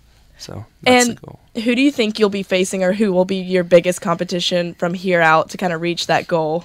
In my opinion, it'll be Randolph-Macon. Emory and Henry has kind of fallen towards the end of the season. So hopefully we can take down Randolph-Macon this weekend and then see him again in the finals and take him down again. That would be big time. And then for you, this is my last question, personal goals. You've seen a lot of playing time this year and have gotten a lot of experience for a freshman, you know, which is rare, coming into the program and already making a huge impact. What are your goals now for the short term and maybe long-term goals that you're going to be focusing on? For the rest of the season, just do whatever I can to help the team, whether it's, you know, come off the bench and get a lot of rebounds, block a couple shots, or maybe even score a couple buckets. Just do whatever I can to help, you know, feed Clayton in the paint, hit Nick on the outside, set good screens for Devin. Just do whatever I can to help the team out. And then in the long term, I guess, is get stronger, stay in shape, get ready for next season, improve my shooting so that next year we can have another great year. Well, Curtis, thanks so much for joining me, and good luck this weekend. Yeah, of course. Thanks for having me. For WLUR, I'm Ellie Cosgrove. Well, thanks to Ellie for that conversation with WNL first-year Curtis Mitchell. That was recorded, as you can tell, before the regular season finale against Randolph-Macon. The Generals won that game. They will not play Randolph-Macon in the championship because the Yellow Jackets were stunned earlier today by the number 9 seed, Eastern Mennonite, in our first quarter-final. It'll be Eastern Mennonite and Emory and Henry. Roanoke against the winner here between Washington and Lee and Guilford. All Generals in the first half, 45-25 our score. Washington and Lee 9 of 16 from 3. By the way, if like I was, you're wondering what the Generals ODAC tournament record for made three-pointers is, it's 11, and it came when Chris McHugh and WNL upset the number 1 seed Guilford in double overtime in the quarterfinals back in 2009. They had 11 threes in that game. 5 different players connecting from beyond the arc for the Generals, led by Devin Kearns, 3 of 5 from 3, 4 of 7 from the field, 11 points to give him an even 1,000 for his career right at the tail end of his junior season. Nick George made 1 3, but was 4 of 5 from the foul line for 9 points. Kevin Dindon hit a couple of threes. He had 8. Roy McMillan hit 2 triples, 6 points, 7 rebounds. Clayton Murtha, 4 points, 3 rebounds, contained in terms of points, but he had 4 assists. 4 points off the bench for Curtis Mitchell, and then 1 3-ball hit by Alex Starr. Marcus Curry had 10 points for Guilford. The Quakers, as a team, shot just 9 of 31 from the field. The Generals were 16 of 29. Including that 9 of 16 clip from 3. Kyler Gregory, 7 points and 5 rebounds off the bench. But Carson Long, the second leading scorer, the second team All-ODAC selection, just 2 points. Alston Thompson only had 2. Jared Rogers, 2 points and 2 assists. And then 2 points for Corey Clemens. So it's Washington and Lee 45 and Guilford 25. This game is not over. All you need to do is go back to the meeting yesterday between these two teams. In women's basketball, the Generals had a 22-point lead. In that game, they were briefly up by 22 in the first half here. W&L saw that lead almost slip away. The Generals held on for a 79-77 win against Guilford. Fifth-seeded Generals advancing past the fourth-seeded Quakers, and Christine Clancy's women's team will take on top-seed Emory and Henry in the semis at 1 o'clock tomorrow. Is there a second-half comeback in the works for the Quakers, or can the Generals make that big lead stand up? Second-half action coming up in just a moment here on WLUR and ODACOnline.com. Hey everybody, Rachel Ray here. Nothing brings a bigger smile to my face than cooking up a big meal for the whole family and lots of friends. But there's not enough room at my table for the 17 million kids in our country who struggle with hunger. That's why the Feeding America nationwide network of food banks collects surplus food to give hope to hungry kids. But they can't do it without your help. Support Feeding America and your local food bank at feedingamerica.org. A message from Feeding America and the Ad Council. When I grow up, I want to be a new pair of blue jeans. When I grow up, I want to be a kid's first computer. I want to be a warm fleece on a cold I want to day. be a football I want to stadium. be a bike that races around the country. I want to be a bench on a forest trail. When I grow up, I don't want to be a piece of garbage. And if you recycle me, I won't be. Give your garbage another life. Recycle. Learn how at iwanttoberecycled.org. Brought to you by Keep America Beautiful and the Ad Council. People are always looking to invest in a good opportunity. So what if you could invest in the future of kids, like a stock? Not the kind of stock that's about making money, but a stock for social change, called Better Futures. With your investment, it helps students like me go to college. My name is Charles, and I'm your dividend. Invest in better futures with UNCF. Visit uncf.org/invest. A mind is a terrible thing to waste, but a wonderful thing to invest in. Brought to you by UNCF and the Ad Council. Check out my new time machine. Does it work? Hit the button. Hey, it's Napoleon. Oui. Check out the future. Hey, you have a nice house. Why don't I? You didn't save any money, buddy. If only there was a way I could go back in time and fix that. Yeah. Save something for the future. Put away a few bucks, feel like $1 million. For free ways to save, go to feedthepig.org. That's feedthepig.org. This message brought to you by the American Institute of Certified Public Accountants and the Ad Council. Started this second half here at the Salem Civic Center. Jeremy Franklin with you as number 3 Washington and Lee leads the number 6 seed Guilford 45-25. Starters out there for the Generals. That'll be Alex Starr, Clayton Murtha, Devin Kearns, Roy McMillan, and Nicholas George. And it looks like the same set for the Quakers. Indeed, it will be. Joe Logan, Jared Rogers, Carson Long, Marcus Curry, and Austin Thompson. Quaker basketball to begin the second half. They go left to right here in the second stanza. Logan going inside to Curry. Curry the back down on George and powers his way into a layup. A dozen for Curry, and it's 45-27. At the other end, Murtha left side to Alex Starr. Starr will work it out front to Clayton Murtha. Dribbles to the wing and hands off to George. George inside Murtha. Layup is up, no good. Gets the rebound and then some contact on the way back up. Nope, a jump ball. Curry got the orange there. And on the hell ball whistle, it will stay with Washington and Lee. For the Quakers, can't think about being down by 20. Have to think about this game in installments. Try to chip the lead down to a certain point by a certain time on the clock. Not going to get all 20 back in a minute or two. Murtha from the perimeter, hands behind to McMillan. Great feed underneath to Alex Starr, who's fouled on the way up. And so free throws upcoming for Alex Starr, the junior captain, high-energy player. Hit 1-3 in the first half. Not a big score. He averages 5.1 points per game, but also 2.8 assists, which is 15th in the conference. He's second in the league in assist-to-turnover ratio. Had 7 assists against Emory and Henry last Wednesday, most in an ODAC game this year. He misses the first free throw, 78% foul shooter. 25 of 32 coming in. Another one for Starr with 19:15 to play. This one is up and good, 46-27. 27. And the Generals extending the defense again with that 2-2-1. Jogged across by Marcus Curry. Into the corner to Logan, who will fire up the three. That's good. That is the first make from beyond the arc today for Guilford. The Quakers were 0 of 6 from downtown in the first half. McMillan fakes a three at the other end. Feeds it down low to Murtha. One-on-one with Long. Layup, no. Rebound to Thompson. Some life for the Quakers here. Lead down to 16. They've got the basketball. Rogers running into trouble. Just does hang on to the rock there. He feeds Thompson at the elbow. Jump shot no good. And McMillan clears it for W&L. Turns at the other end to McMillan. Right side to Starr. And he lost it. He just took his eyes off the basketball, and it rolls out of bounds at the feet of his head coach. The Generals not quite as focused here to start the second half. Got to regain their senses quickly, or that big lead is going to start to dissipate.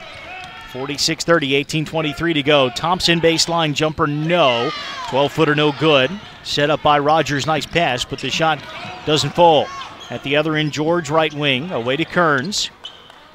Generals still looking for their first field goal of the half. Skip to Starr, down to the baseline to Murtha. Murtha trying to back down Thompson, feeds McMillan, left side three is up, no good. And the board to Joe Logan. At the other end, it's Rogers. Into the corner for Curry. Now Long wants to post up, squares around, shoots over McMillan and nails the short jumper. 7-1 run for Guilford to start the half. Quakers within 14. Now George, top of the key. He'll try the three. It's good. What a big shot for Nick George and the Generals. That was not a wide open look.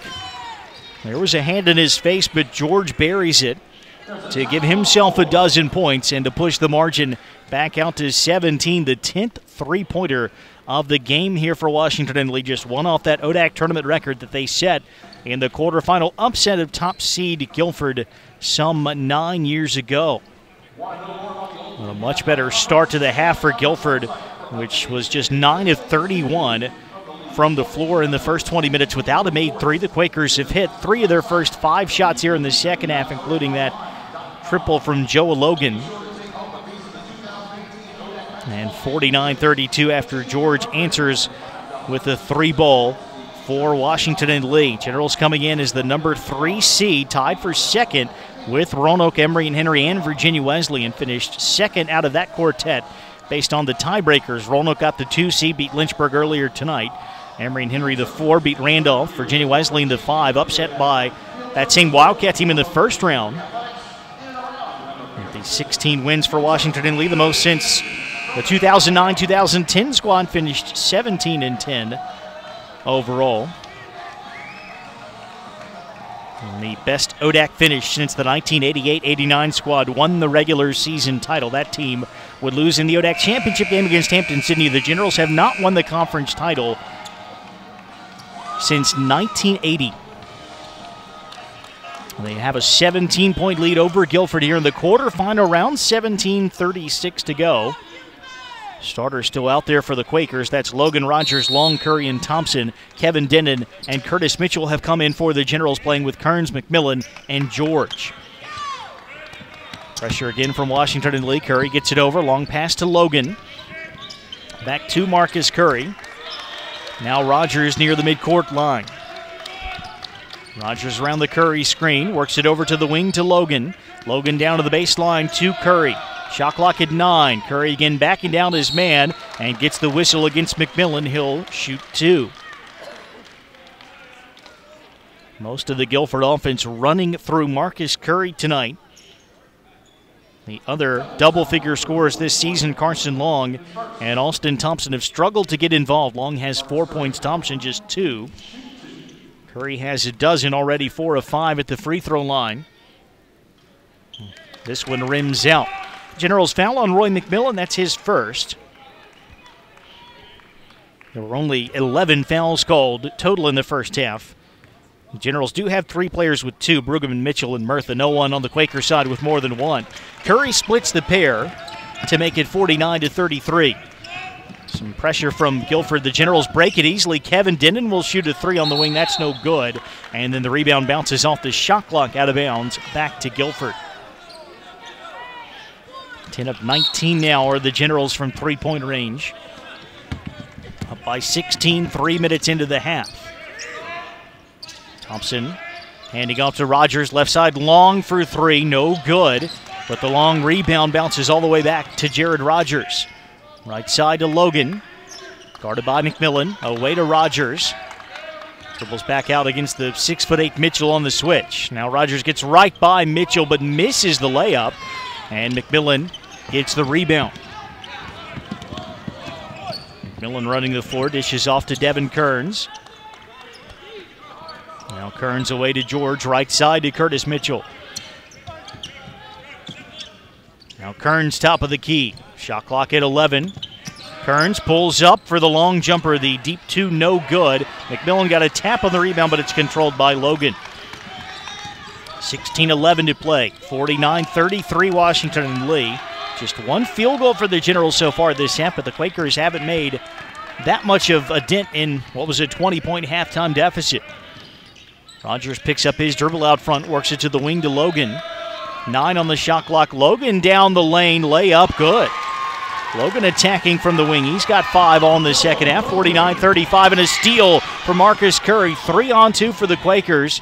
Curry will flip it back to Long. Long throws it off the foot of Devin Kearns. It's into the hands of Roy McMillan, but the kick ball will stop play and keep possession with Guilford. 49-35, 15:42 to go. So far, so good for the Quakers. 20-point lead down to 14. They've got the ball. Kyler Gregory and Will Leckenby have come back in for the Quakers here. Curry will lob it into Gregory and get it back deep left corner. Curry trying to work baseline on Mitchell. Gets into the lane. The leaning layup is good, and he's fouled. Marcus Curry putting the Quakers on his shoulders tonight. He could make this an 11-point game with 15:32 to play. That will also be the third personal on Curtis Mitchell, so some foul trouble for the Generals' top forward off the bench. 49-37 pending the free throw. 15 points for Curry. Started his career at Bridgewater before heading home. Native of Greensboro, went to Northern Guilford, and he connects on the foul shot. The old-fashioned three-pointer makes it 49-38. And then the Generals immediately throw it away off the inbounds pass. Curtis Mitchell could not find his point guard, Alex Starr. And it's out of bounds back to the Quakers. 13-4. Guilford in the half, and another possession. Washington and Lee barely turned it over in the first half. Here's Gregory posting up against a double team. Kick to Long, left side three, won't go. And Mitchell with the rebound. Generals had 4 turnovers in the first 20 minutes, already 3 in the second half. Got a break there as Long missed the triple. Now Lewis skips to Mitchell, who will try the 3 left side. That is short. And the rebound secured by Jared Rogers. 15:08 to play, 49-38. Rogers into the paint, feed out to Long. Long will pull up left elbow, jump shot, good. Can't find the range on the 3 ball, so we'll take it for about 14 feet. And Long pulls the Quakers to within 9, and the Guilford bench showing some emotion now.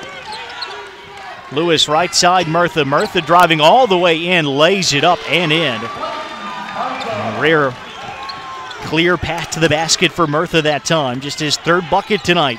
But it puts the Generals back up by double figures, 51-40, 14:31 to play. Deep right corner, Trevor Hyatt for 3, no, but he was fouled. Alex Starr got there late, and 3 free throws coming for Trevor Hyatt. Much to the chagrin of the Generals. So foul shots for Hyatt, who is yet to scratch tonight. The senior from Hickory, North Carolina, averaging 5.2 points per game. Clock stop with 14:27 to go. First of the 3 attempts for Hyatt is good. He's a 65.5% foul shooter. Quakers are now 10 of 15 at the line. The first 14 attempts all taken by Curry and Gregory. Second one short. One more coming, trying to make it a 9-point game. Devin Kearns, Roy McMillan, William Brueggemann back in for the Generals. They'll play with Murtha and Trey Lewis.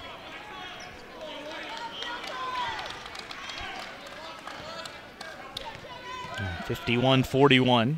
Pending this third free throw for Hyatt. That's no good, so it remains a 10-point Washington lead advantage. The Generals rush it up the floor. Nothing there for Lewis. He'll pull it back out. Give it over to McMillan on the wing.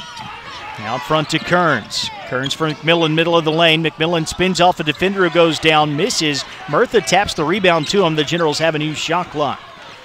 McMillan gets it back wing left side. Feeds out top. Brueggemann will fire up the 3. That's no good, but Murtha grabs the rebound and he is fouled on the way back up.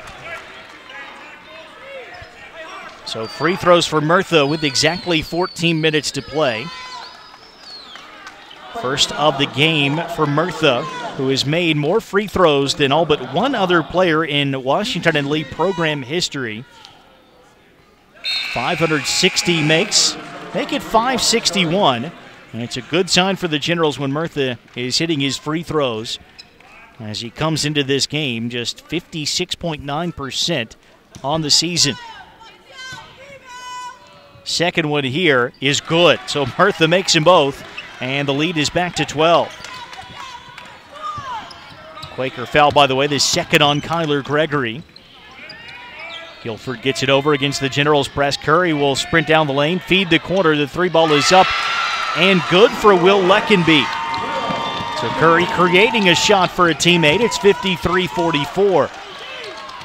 Trey Lewis on the right side for the Generals. Away to Brueggemann, coming around his screen. Dishes to Kearns in the left-hand corner. Kearns back out front. Away to Brueggemann. Open left side. 3 is up. No good. Shots not falling from beyond the arc quite like they did in the first half for the Generals.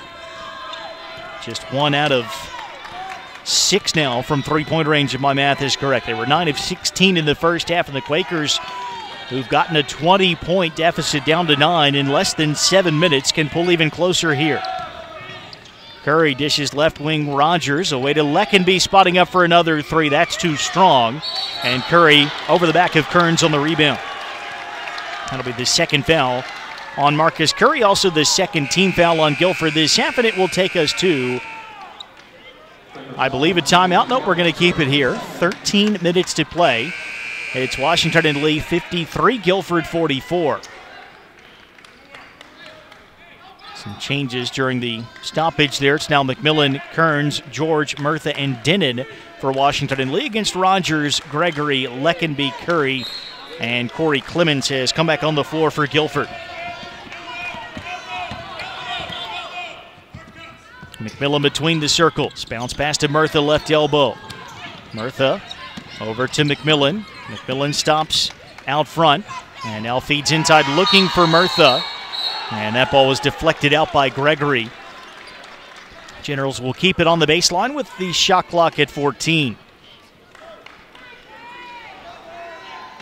Kearns will be the inbounder here. He's got 2 assists tonight. That does move him up one more spot on the career ladder. He's now 7th all time in assists. Joining the 1,000-point club in the first half. George missing the 3 off the inbounds, which would have been an assist for Kearns. And the rebound out of bounds, last touch by Denon. It'll be Guilford basketball. So the Generals now 1 of 7 from 3 here in this second half. As cold this half as they were hot in the first 20 minutes. Walked across by Rogers now. He sprints ahead, hands off to Gregory, who launches the 3, and that is good. It's a 6-point game on the tray for Kyler Gregory. At the other end, George pulls up left baseline, 12-footer, no. Rebound batted around. Curry secures it. Quakers have it. It's a 2-possession game. And a lot of time remaining, 12:09 to go. Now Rogers works left wing. Steps back out against Devin Kearns. Starts in again. He'll hand it off to Will Leckenby. Back to Rogers, working baseline, feeds the corner. Clemens fakes the three and then travels. Only the 5th Guilford turnover in the Quakers' first of the second half. Generals get it back at 11:55 to play. They lead 53-47. But it was 45-25 at the break. So the Quakers in the first 8 minutes and 5 seconds of the second half have outscored W&L 22-8. Kearns, long bounce pass ahead to McMillan. McMillan stops out front, works it to the wing for Denon, and that was deflected out by Austin Thompson. Quaker defense just a lot more active, especially out on the perimeter, than they were in the first half. Not a steal that time, but another deflection, another disruption to the Generals' offense. Kearns works to the left wing. Murtha sets the screen. Kearns down the lane. Stops, fadeaway elbow jumper is good. It seems like the tougher the shot for Devin Kearns, the more likely it is to go in the hoop. And Devin Kearns with a big basket there for the Generals. His first bucket of the second half to make it 55-47 with 11:33 to go. But it is game on here in Salem in the ODAC quarterfinals. Our coverage continues on WLUR and ODAConline.com in just a moment.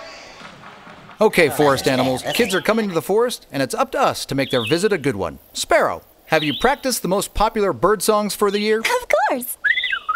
Catchy. I like it. River, how's the temperature? It's a refreshing 52 degrees, man. I love it. Turtle. He's not here yet, man. He's late every morning. Okay. Squirrel. The forest has been preparing just for you. To learn more about cool things to do in the forest, visit discovertheforest.org. Brought to you by the U.S. Forest Service and the Ad Council.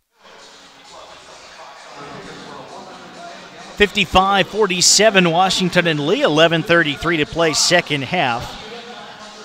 Big turnaround in favor of the Quakers, who were down by 20 at the break. Guilford was 9 of 31 from the field in the first half, 8 of 14 to start the second half. Had not made a three at halftime. They are 3 of 6 from beyond the arc. The Generals, meanwhile, could not miss from downtown in the first 20 minutes, 9 of 16, just 1 of 7 in the second half. And overall, 3 of 14 from the field. So that 20-point margin cut to 6 a moment ago, now at 8. And a lot of basketball left to play. The winner faces the number 2 seed Roanoke in the 8 o'clock game tomorrow night in the semifinal round after Emory and Henry, which lost to Guilford in the ODAC championship game last year, squares off against Eastern Mennonite. The 9th seeded Royals upset top seed Randolph-Macon earlier today. Marcus Curry, press break for Guilford. Gets it ahead to Clemens. Inside to Thompson, who's not been involved in this game so far. He gets fouled before taking a shot here, and that's going to be number 3 on Clayton Murtha. Curtis Mitchell also has 3. So 2 of the Generals' key front court players in some foul trouble. Murtha will stay out there with 11:20 remaining. Team foul number 4 on W&L. Quakers take it out, shot clock bump back up to 20 here. Curry into Thompson, away to Joa Logan. Now to the corner, the quick release on the 3. It is no good for Leckenby, who was trying to sell a foul. Didn't get the whistle that time.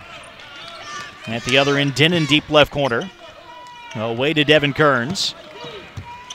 Kearns hits McMillan underneath the rim, and he misses the bunny. Got a defender out of the way and could not convert. Generals could have pushed the lead back to double figures. Instead, at the other end, Marcus Curry, 360, banks it off the glass and gets fouled. Acrobatic finish for Curry. He's got a 3-point play opportunity and a chance to make this a 5-point game with 10:51 to go. Curry named to the All-ODAC first team earlier today. This is a Player of the Year caliber performance. And Curry hits the free throw for his 19th point. By the way, I'm not suggesting that Josh Freund should not have gotten the Player of the Year award. The Roanoke star named the league's top player, and he looked every bit like that in the win over Lynchburg today. 20 points and 17 rebounds for Freund.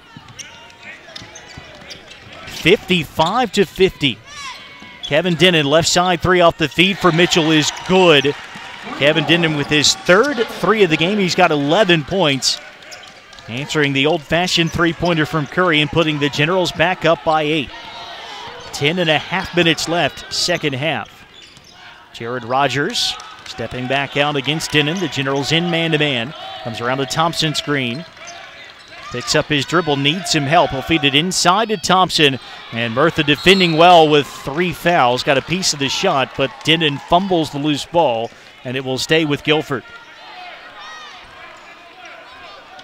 And the shot clock is reset here. I'm not sure that it should have. Didn't really look like Denon had possession. That'll be a break for Guilford. Officials are not going to change it, and they get a full 30. Rogers on the wing. Working back out to midcourt. Long sets the high screen. Rogers all the way home. Too strong on the layup. Thompson taps the rebound, though. It's grabbed by Leckenby. Austin Thompson gets it back deep left corner. Guarded by the shorter Kevin Denon. Backs him all the way down to the low blocks. Jump hook on the turnaround. No good, though. And Murtha with the rebound. 9:46 to go. Generals up 8. Devin Kearns on the left side against Logan. Feeds Denon on the cut. Denon running layup, no. And the rebound to Carson Long. Rogers slowing things down for the Quakers. 58-50 our score. High ball screen from Long. He'll get it back from Rogers. Long down the lane, trying to hand off to Thompson, who wasn't anticipating that pass. Ball pops free, and it came out off of Leckenby, out of bounds back to the Generals. Turnover number 6 tonight for Guilford. Turns ahead for the Generals, playing with Mitchell, Denon, Murtha, and George. Right now it's Thompson, Long, Leckenby, Rogers, and Logan for the Quakers. Denon, right corner three, that is good. Kevin Denon with his 4th tray of the night. He's got 14 points, just one off his career high, and the lead is back to double figures, 61-50. Quakers keep losing Denon, who's been deadly from long range. Now Rogers on the attack. He got bumped on the drive by Devin Kearns. That'll be just the first on Kearns. Team foul number 6. And certainly the last thing the Generals want to do is give the Quakers extra chances with the clock stopped. But that was the last foul to give for W now in the half. 8:47 remaining. Marcus Curry got a very short break. He's back out there for Guilford along with Kyler Gregory. And William Brueggemann has returned for the Generals. Long working baseline. The floater is up and good for Carson Long, who's got 8 points now. And the Quakers knocked the ball away from the Generals right after they had inbounded it. 61-52. Quakers trimming a 20-point halftime margin down to 5 at 55-50. Generals now have a 9-point advantage in the basketball. Kearns to the baseline. He misses the runner from the low blocks in traffic. And back the other way comes Jared Rogers. Rogers into the paint. Generals stop the ball. Rogers works it back out. Carson Long gets the feed from the corner and barely grazes the iron on the 3. Those long bombs just not falling for Carson Long tonight. He's 0 of 5 from 3-point range, and Chris McHugh will take a timeout here.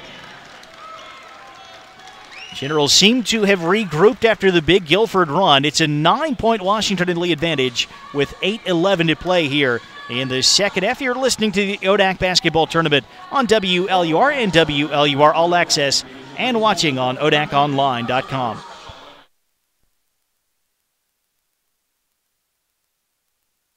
I'm a retired school psychologist, and helping people was my thing.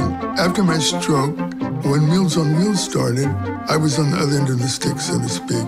My name is Julius Gaines, creative writer, poet, photographer. 1 in 6 seniors faces the threat of hunger, and millions more live in isolation. Drop off a hot meal and say a quick hello. Volunteer for Meals on Wheels by donating your lunch break at americaletsdolunch.org. This message brought to you by Meals on Wheels America and the Ad Council. Washington and Lee, 61, Guilford 52, 3-6 matchup here in the Old Dominion Athletic Conference men's basketball quarterfinals. Jeremy Franklin with you at the Salem Civic Center, 8:11 to play in the second half. Marcus Curry leading all scorers with 19 tonight for Guilford. Kyler Gregory has 10, Carson Long with 8 points. On the Generals side, Kevin Denon has 14, just one off his career high that he set earlier this year, and a win over William Peace. Devin Kearns has 13. He's over 1,000 for his career. Nicholas George with 12. Clayton Murtha, the ODAC's leading scorer, 8 points and 9 rebounds in this game. Generals basketball after the timeout. And William Brueggemann will drop it off to Devin Kearns in the deep backcourt. Kearns back across the timeline. Shot clock is at 17 here. Murtha gets it at the right elbow. Away to Kearns. Left corner McMillan wide open, and he cans the three. First bucket of the second half for McMillan, who's got 9 points and 11 rebounds. And it's 64-52. Curry loose with the basketball, but tracks it down along the sideline. Now Rogers between the circles. Back out to midcourt he goes. Jared Rogers entered this weekend 6th all-time in career assists. This is his first year as the starting point guard for Guilford. But he got a bunch of times backing up Zachary Houston over the last couple of years. Baseline jumper no good for Curry, and Murtha controls the rebound. And the Generals work it ahead to McMillan, and he was fouled by Marcus Curry after the catch of the long pass in transition. That's on the floor. And they're actually not going to get Curry. They're going to get Jared Rogers. So instead of Curry's third, it'll be Rogers first. And team foul number 4. 7:21 to go. Generals up 12.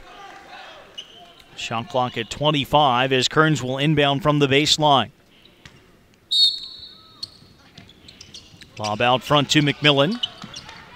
Away to Brueggemann. Back to McMillan, top of the arc. Fakes the three.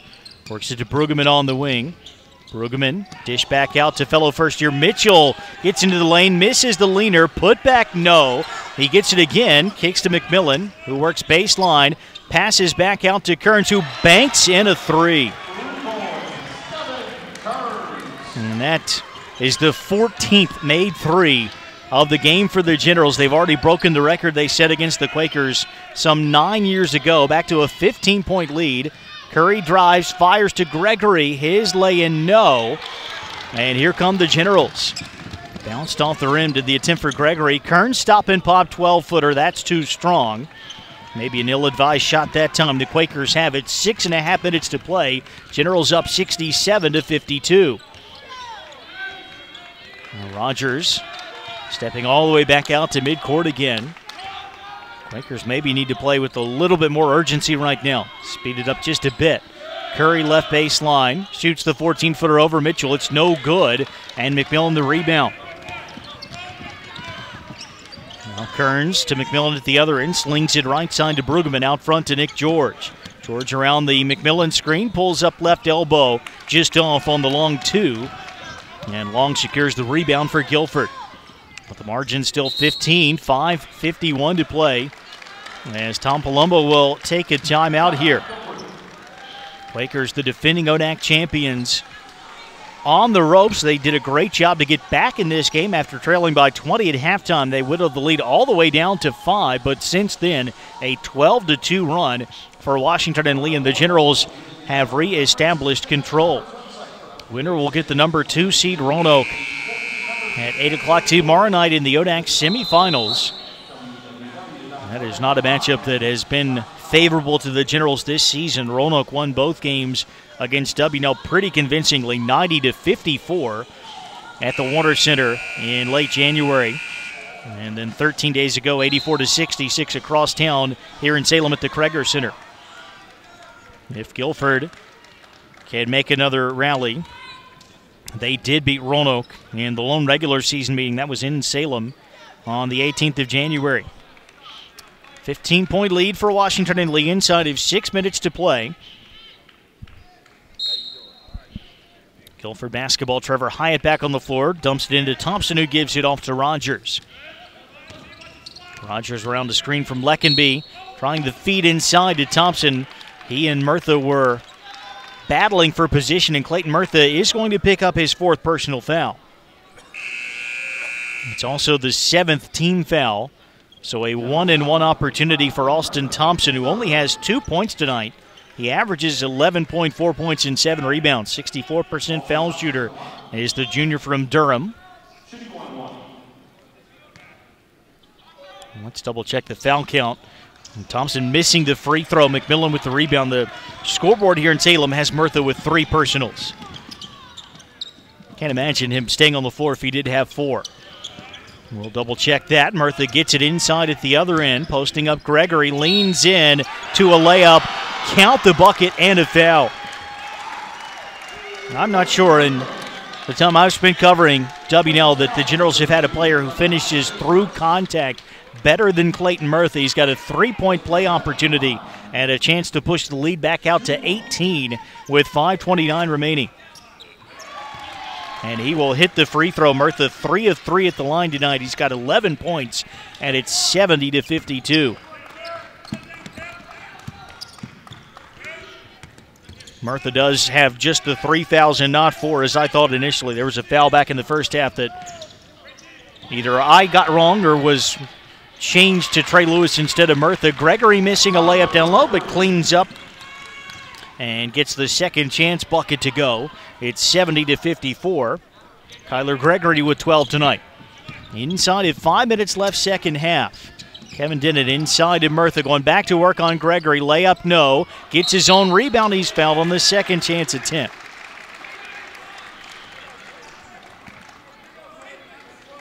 Murtha, 11 points, 10 rebounds tonight. That is his 33rd career double-double, his 12th of the season. 3rd all-time in scoring. And tonight he's moved into 7th all-time in rebounding, just past JDI, class of 2013, and he stays perfect at the foul line, 4 of 4. Another one coming with the lead currently at 71-54.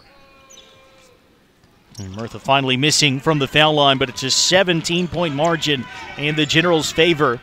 And time working against Guilford as well. Rogers gets it inside, feeds Long, who stops and pops and hits a 6-footer.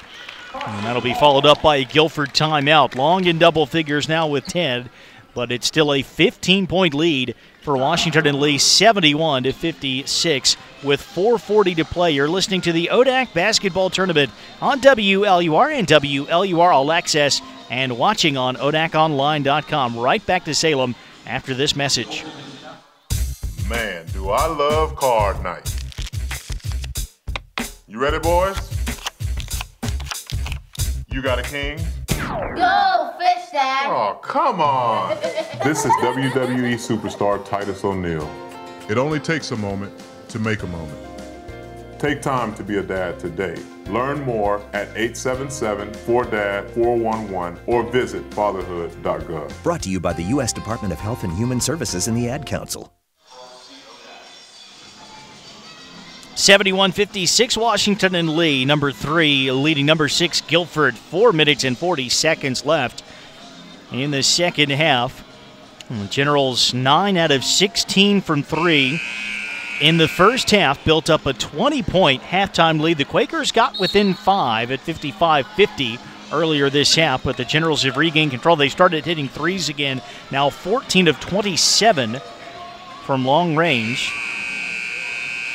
The Generals have hit, if I'm not mistaken, 4 of their last 5 from beyond the arc. Add to that, Clayton Murtha doing some hard work inside. And the Generals have built the lead back up. They've got the basketball. Guilford in full court pressure, double teaming and knocking the ball away. Loose underneath the rim. Logan grabs it, throws up an attempt. No. Murtha with the rebound. He's quadruple team, gets rid of it. Now the Generals have a 3-on-1. George threw it behind Mitchell, though, and he will slow things down. No need to force it here. Up by 15 late in the second half. Quakers a gamble press, and Logan just goes after the ball, takes it away from Devin Kearns, who was double-teamed at midcourt. Quakers just chasing the basketball. They got to make something happen here. Logan missing a 3, and the rebound secured by Devin Kearns. A baseball pass to Nick George. George will take it in for the layup and one, as the Generals do attack the basket this time in transition with an odd man rush. So a 3-point play chance for George. With 4:02 remaining, his layup making it 73-56. A free throw coming after the foul by Will Leckenby. 14 now for George.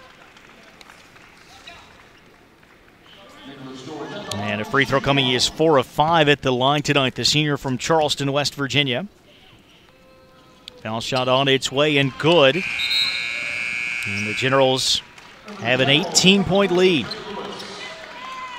Trey Lewis back in for Dindon. It's Lewis, Kearns, George, Mitchell, and Murtha against Logan, Long, Rogers, Thompson, and Curry. Generals still extending the defense with that 2-2-1. Quakers get it over. Now Long has it. Dribbles to the foul line. Works it to Logan. And he got bumped on the drive by Lewis. Quakers are in the bonus. Both teams are.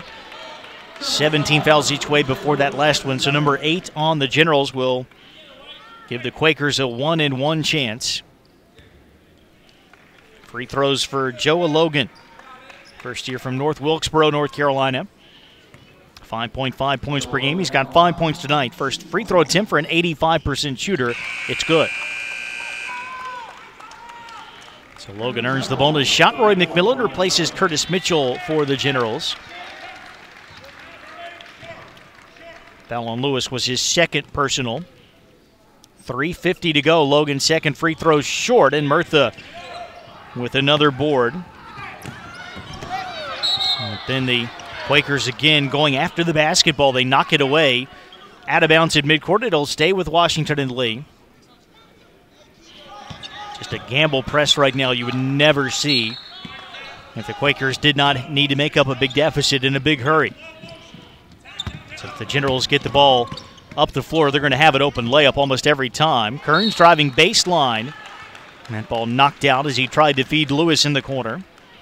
Generals keep it. 3:36 to go. They lead it 74-57. Kevin Denon back on the floor in place of Lewis. As Kearns lobs it into McMillan. Around to Denon. Picks up his dribble on the wing, trying to hand off to Murtha. That ball knocked out of bounds by Guilford. Still Washington and Lee basketball along the sideline with the shot clock at 10.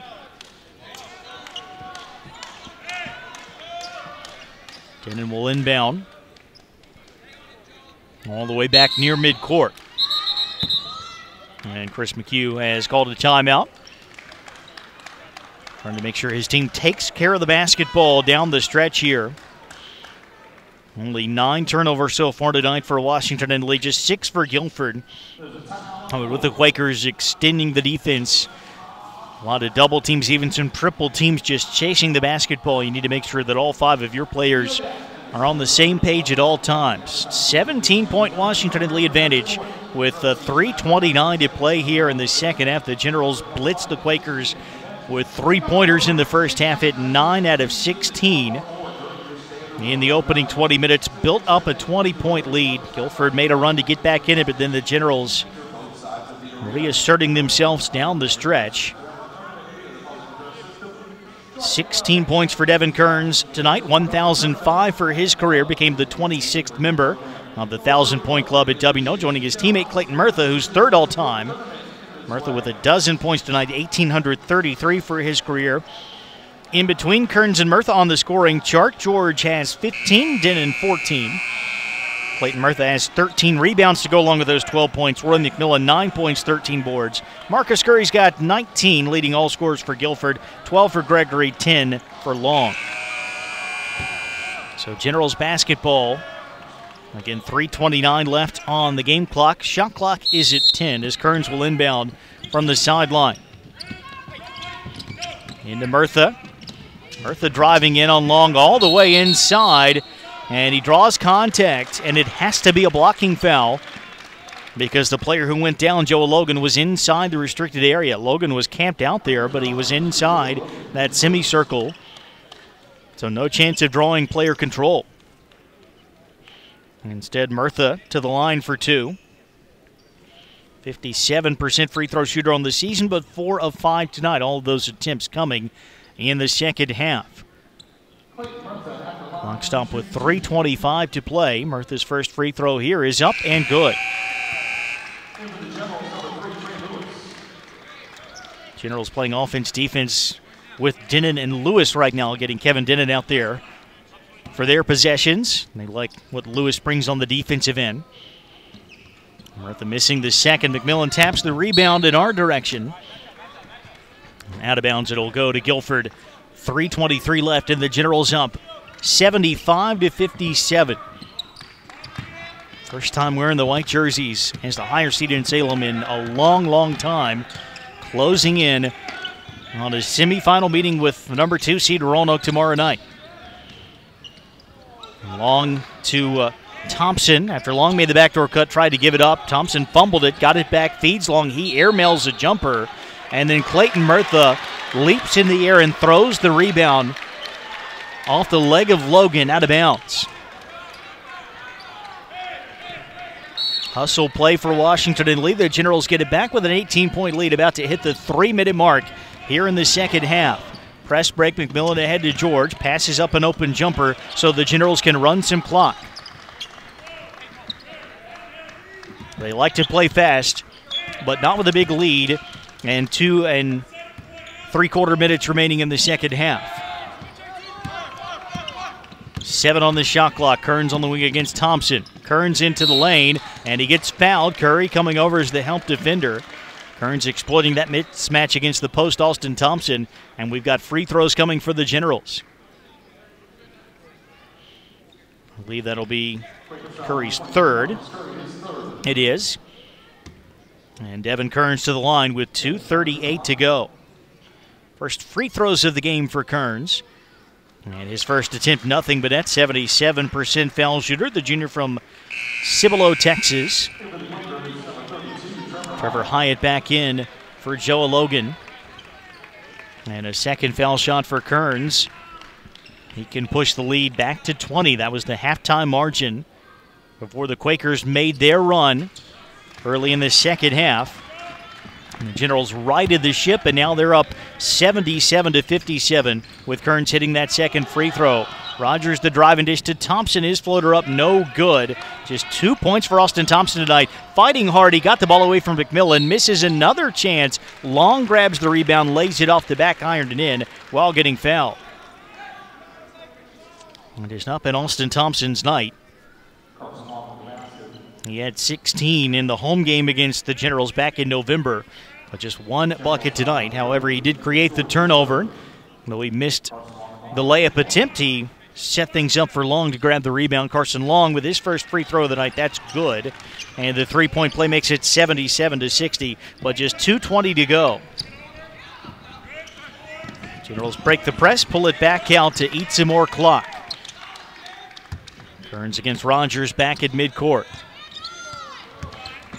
Right up on him here. There's no 5-second count when a player's dribbling now in college basketball. Kearns double teamed away to Murtha. Murtha feeds the wing to Lewis. He will spot up for 3. That's no good. Battle for the rebound. It's tapped into the corner. I believe that was out off Murtha.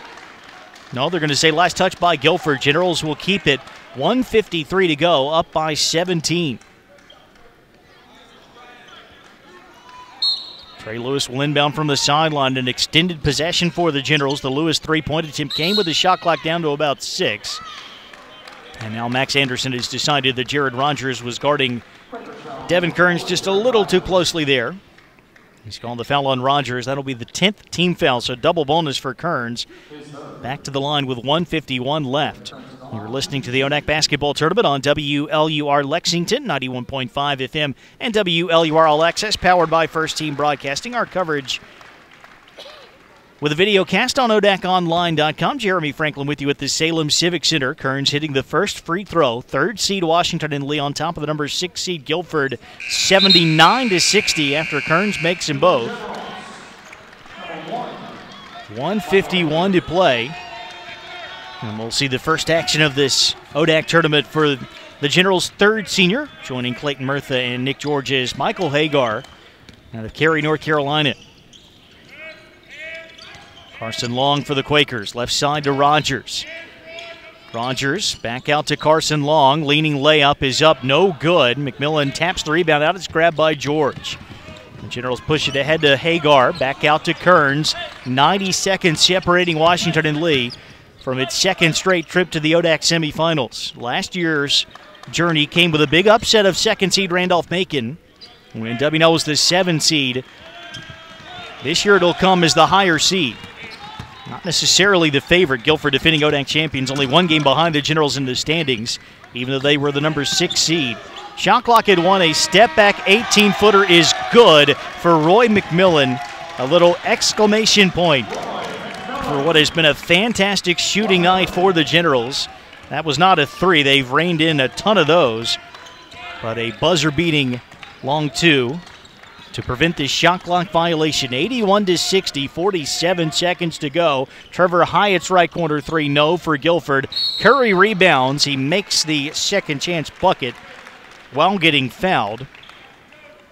Curry has had a fine game for the Quakers, 21 points with a free throw coming. Kyler Gregory playing well off the bench. Carson Long coming to life in the second half, but did not get what they needed from some of the other contributors on the offensive end. And certainly a tough defensive night when the other team hits 14 three-pointers. Generals 14 of 28 from long range. A timeout called with just 43.1 seconds to go. It's 81-62, Washington and Lee. A foul shot coming for Marcus Curry, and it looks like the Generals will get a third crack to solve the Roanoke puzzle in the semifinals tomorrow night. 2 pretty lopsided wins for the Maroons in the regular season meetings. That'll make Clayton Unley's team the favorite, especially with the way they defend. Roanoke beat Lynchburg 87-75 earlier tonight. And the Generals will get a crack at ODAC Player of the Year Josh Freund, along with C.J. Miles, who's a second-team all-conference selection, as the Maroons won in the ODAC quarterfinal round for the first time in almost a decade. 19-point Generals advantage inside the final minute of play. First time in 10 years exactly that the Maroons have won in the ODAC quarterfinals, and that last victory came against Washington and Lee. Chris McHugh's junior season. Marcus Curry's free throw is good for Guilford. It will be his 22nd point tonight. He makes it 81-63.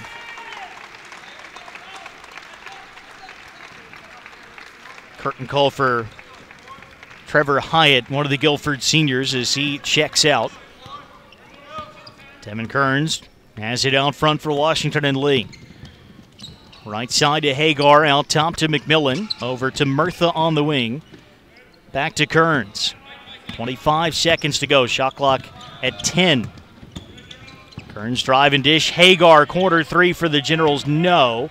And the rebound tapped out to Corey Clemens. 12 seconds left. Clemens will take it inside, layup, no, tap, no. George has it, and the Generals can dribble out the clock. Washington and Lee on fire in the first half, surviving a Guilford run in the second, and the Generals end up winning pretty convincingly here in the ODAC quarterfinals. The number 3 seed moving on as Washington and Lee eliminates the number 6 seed Guilford 81-63. 22 for Marcus Curry, 13 for Carson Long, 12 for Kyler Gregory. Guilford wraps up the season at 15-12. They do lose their point guard, Jared Rogers. And we saw Trevor Hyatt playing some minutes off the bench, but a nice core returning for Tom Palumbo next season, especially the all-ODAC performers Marcus Curry and Carson Long. The Generals improved to 17-9. They got 20 from Devin Kearns, 15 from Nick George, 14 from Kevin Denon, 13 points, 14 rebounds from Clayton Murtha, 11 points, and 15 boards from Roy McMillan, winning by 18 tonight. Coverage of the ODAC tournament continues on ODAConline.com. Tomorrow, the women's semifinals start at 1 o'clock with number 1 Emory and Henry against the number 5 seed Washington and Lee. After that, it's Randolph-Macon and Virginia Wesleyan. The men's semis start at 6 with Eastern Mennonite squaring off against Emory and Henry. And then we'll have Washington and Lee and Roanoke in the nightcap. I'm Jeremy Franklin. We'll say so long on ODAConline.com. Stay with us if you're listening to our broadcast on WLUR. Back with the final word on the Generals' quarterfinal win over Guilford in just a moment. It's me, your heart. High blood pressure is serious, and if you think I'm just gonna keep ticking away, you're wrong. I can quit whenever I want, but I like my job. Just treat me better. Maybe we can do some exercise on occasion? After all, we're in this together. Don't let your heart quit on you. High blood pressure can lead to a stroke, heart attack, or death. Get yours to a healthy range before it's too late. For help keeping yours at a healthy range, text PRESSURE to 97779. A message from the American Heart Association, the American Stroke Association, and the Ad Council. Allison is perfect. I mean, she'd never tell you that. She's humble and perfect. She likes everyone. She even likes her untidy roommate's weird guinea pig. Allison, wait, are you texting and driving? Allison, no. That's the exact opposite of what I was just saying about you. Why, Allison? Why? Texting and driving makes good people look bad. Visit StopTextStopWrecks.org. Brought to you by the National Highway Traffic Safety Administration and the Ad Council. 3rd seed Washington and Lee victorious in the ODAC quarterfinals tonight against the number 6 seed Guilford. The Generals win at 81-63. Just a terrific offensive first half for WNL, up 45-25 at the break. Guilford, as you would expect, as the defending ODAC champions, made a nice run, got the lead down to 5 at 55-50, but it was all WNL the rest of the way. 17-9 are the Generals. They will take on the number 2 seed Roanoke at 8 o'clock tomorrow night in the ODAC semifinals. Our coverage of the ODAC basketball tournament on WLUR and WLUR All Access has been brought to you in part by the Washington and Lee University Store. Celebrate your favorite Generals team with a JanSport t-shirt worth one of our many sports decals and hats. If you can think of it, we probably have it. The store is open 7 days a week. It is owned and operated by Washington and Lee. All proceeds go back to the university community, helping to fund athletic, alumni, and other programs. Order online anytime at store.wlu.edu, and be sure to follow us on Facebook and Twitter for exclusive online promotions. Go Generals! Washington and Lee, 14 of 29 from three-point range tonight, including 9 of 16 in the first half. The Generals from the field overall, 26 of 60. They were also 15 of 19 at the foul line. That is big. WNL came into this game dead last in the ODAC in free throw percentage, but hit 79% tonight. They also were great defensively throughout the game. They held the Quakers to 34% shooting, 23 of 67, including a 3 of 17 clip from three-point range. Guilford, 14 of 23 at the foul line. And how about this for the rebounding matchup? Coming into this contest, the Generals were 4th in rebounding margin, a healthy plus 2.1, but Guilford led the conference in rebounding margin coming into this game, and the Generals were plus 8 on the glass tonight, out-rebounded the Quakers 45-37. Turnovers not a big factor, 10 for Washington and Lee, and 6 for Guilford. Marcus Curry had 22 points to lead all scorers tonight, 13 points, 8 rebounds for Carson Long, 12 points for Kyler Gregory, 6 for Joe Logan. Jared Rogers with 4 assists for the Quakers, 5 in double figures for the Generals, including a pair of double-doubles. Devin Kearns had 20 points and 4 assists, joined the 1,000-point club for his career, moved into 7th all-time in career assists. Nick George had 15 points. Kevin Denon, 14 points, one off his career high. He was 4 of 7 from 3. And then the 2 double-doubles, Clayton Murtha, 13 points, 14 rebounds, and 5 assists. And Roy McMillan had 11 points and what must be a career high, 15 rebounds tonight. Indeed it is. He had 14 in the win over Randolph back in January. Also for the Generals, 4 points for Alex Starr, 4 points, 6 rebounds, and 3 assists for Curtis Mitchell. So it's a tough matchup style-wise for the Generals as they meet Roanoke in the ODAC semifinals. 2 pretty convincing wins for the Maroons against WNL during the regular season, 90-54 in Lexington. A little bit closer, but still an 18-point victory for Roanoke, 84-66 when they played over at the Kreger Center 2 weeks ago. But it is tournament time. If the Generals shoot the ball like they did tonight, they will have a chance against a Roanoke team that is on fire coming into this ODAC tournament, and which won by 12 against Lynchburg in the quarters earlier tonight.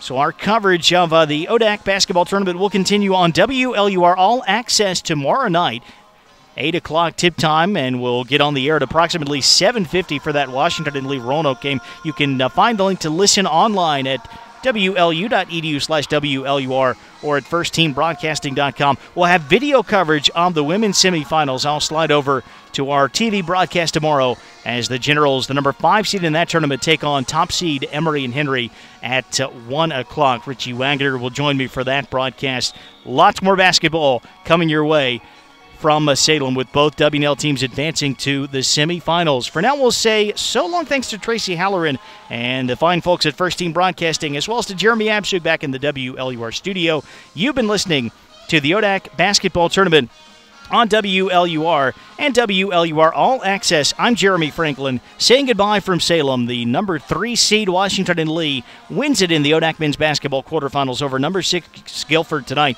The Generals claim an 81-63 victory.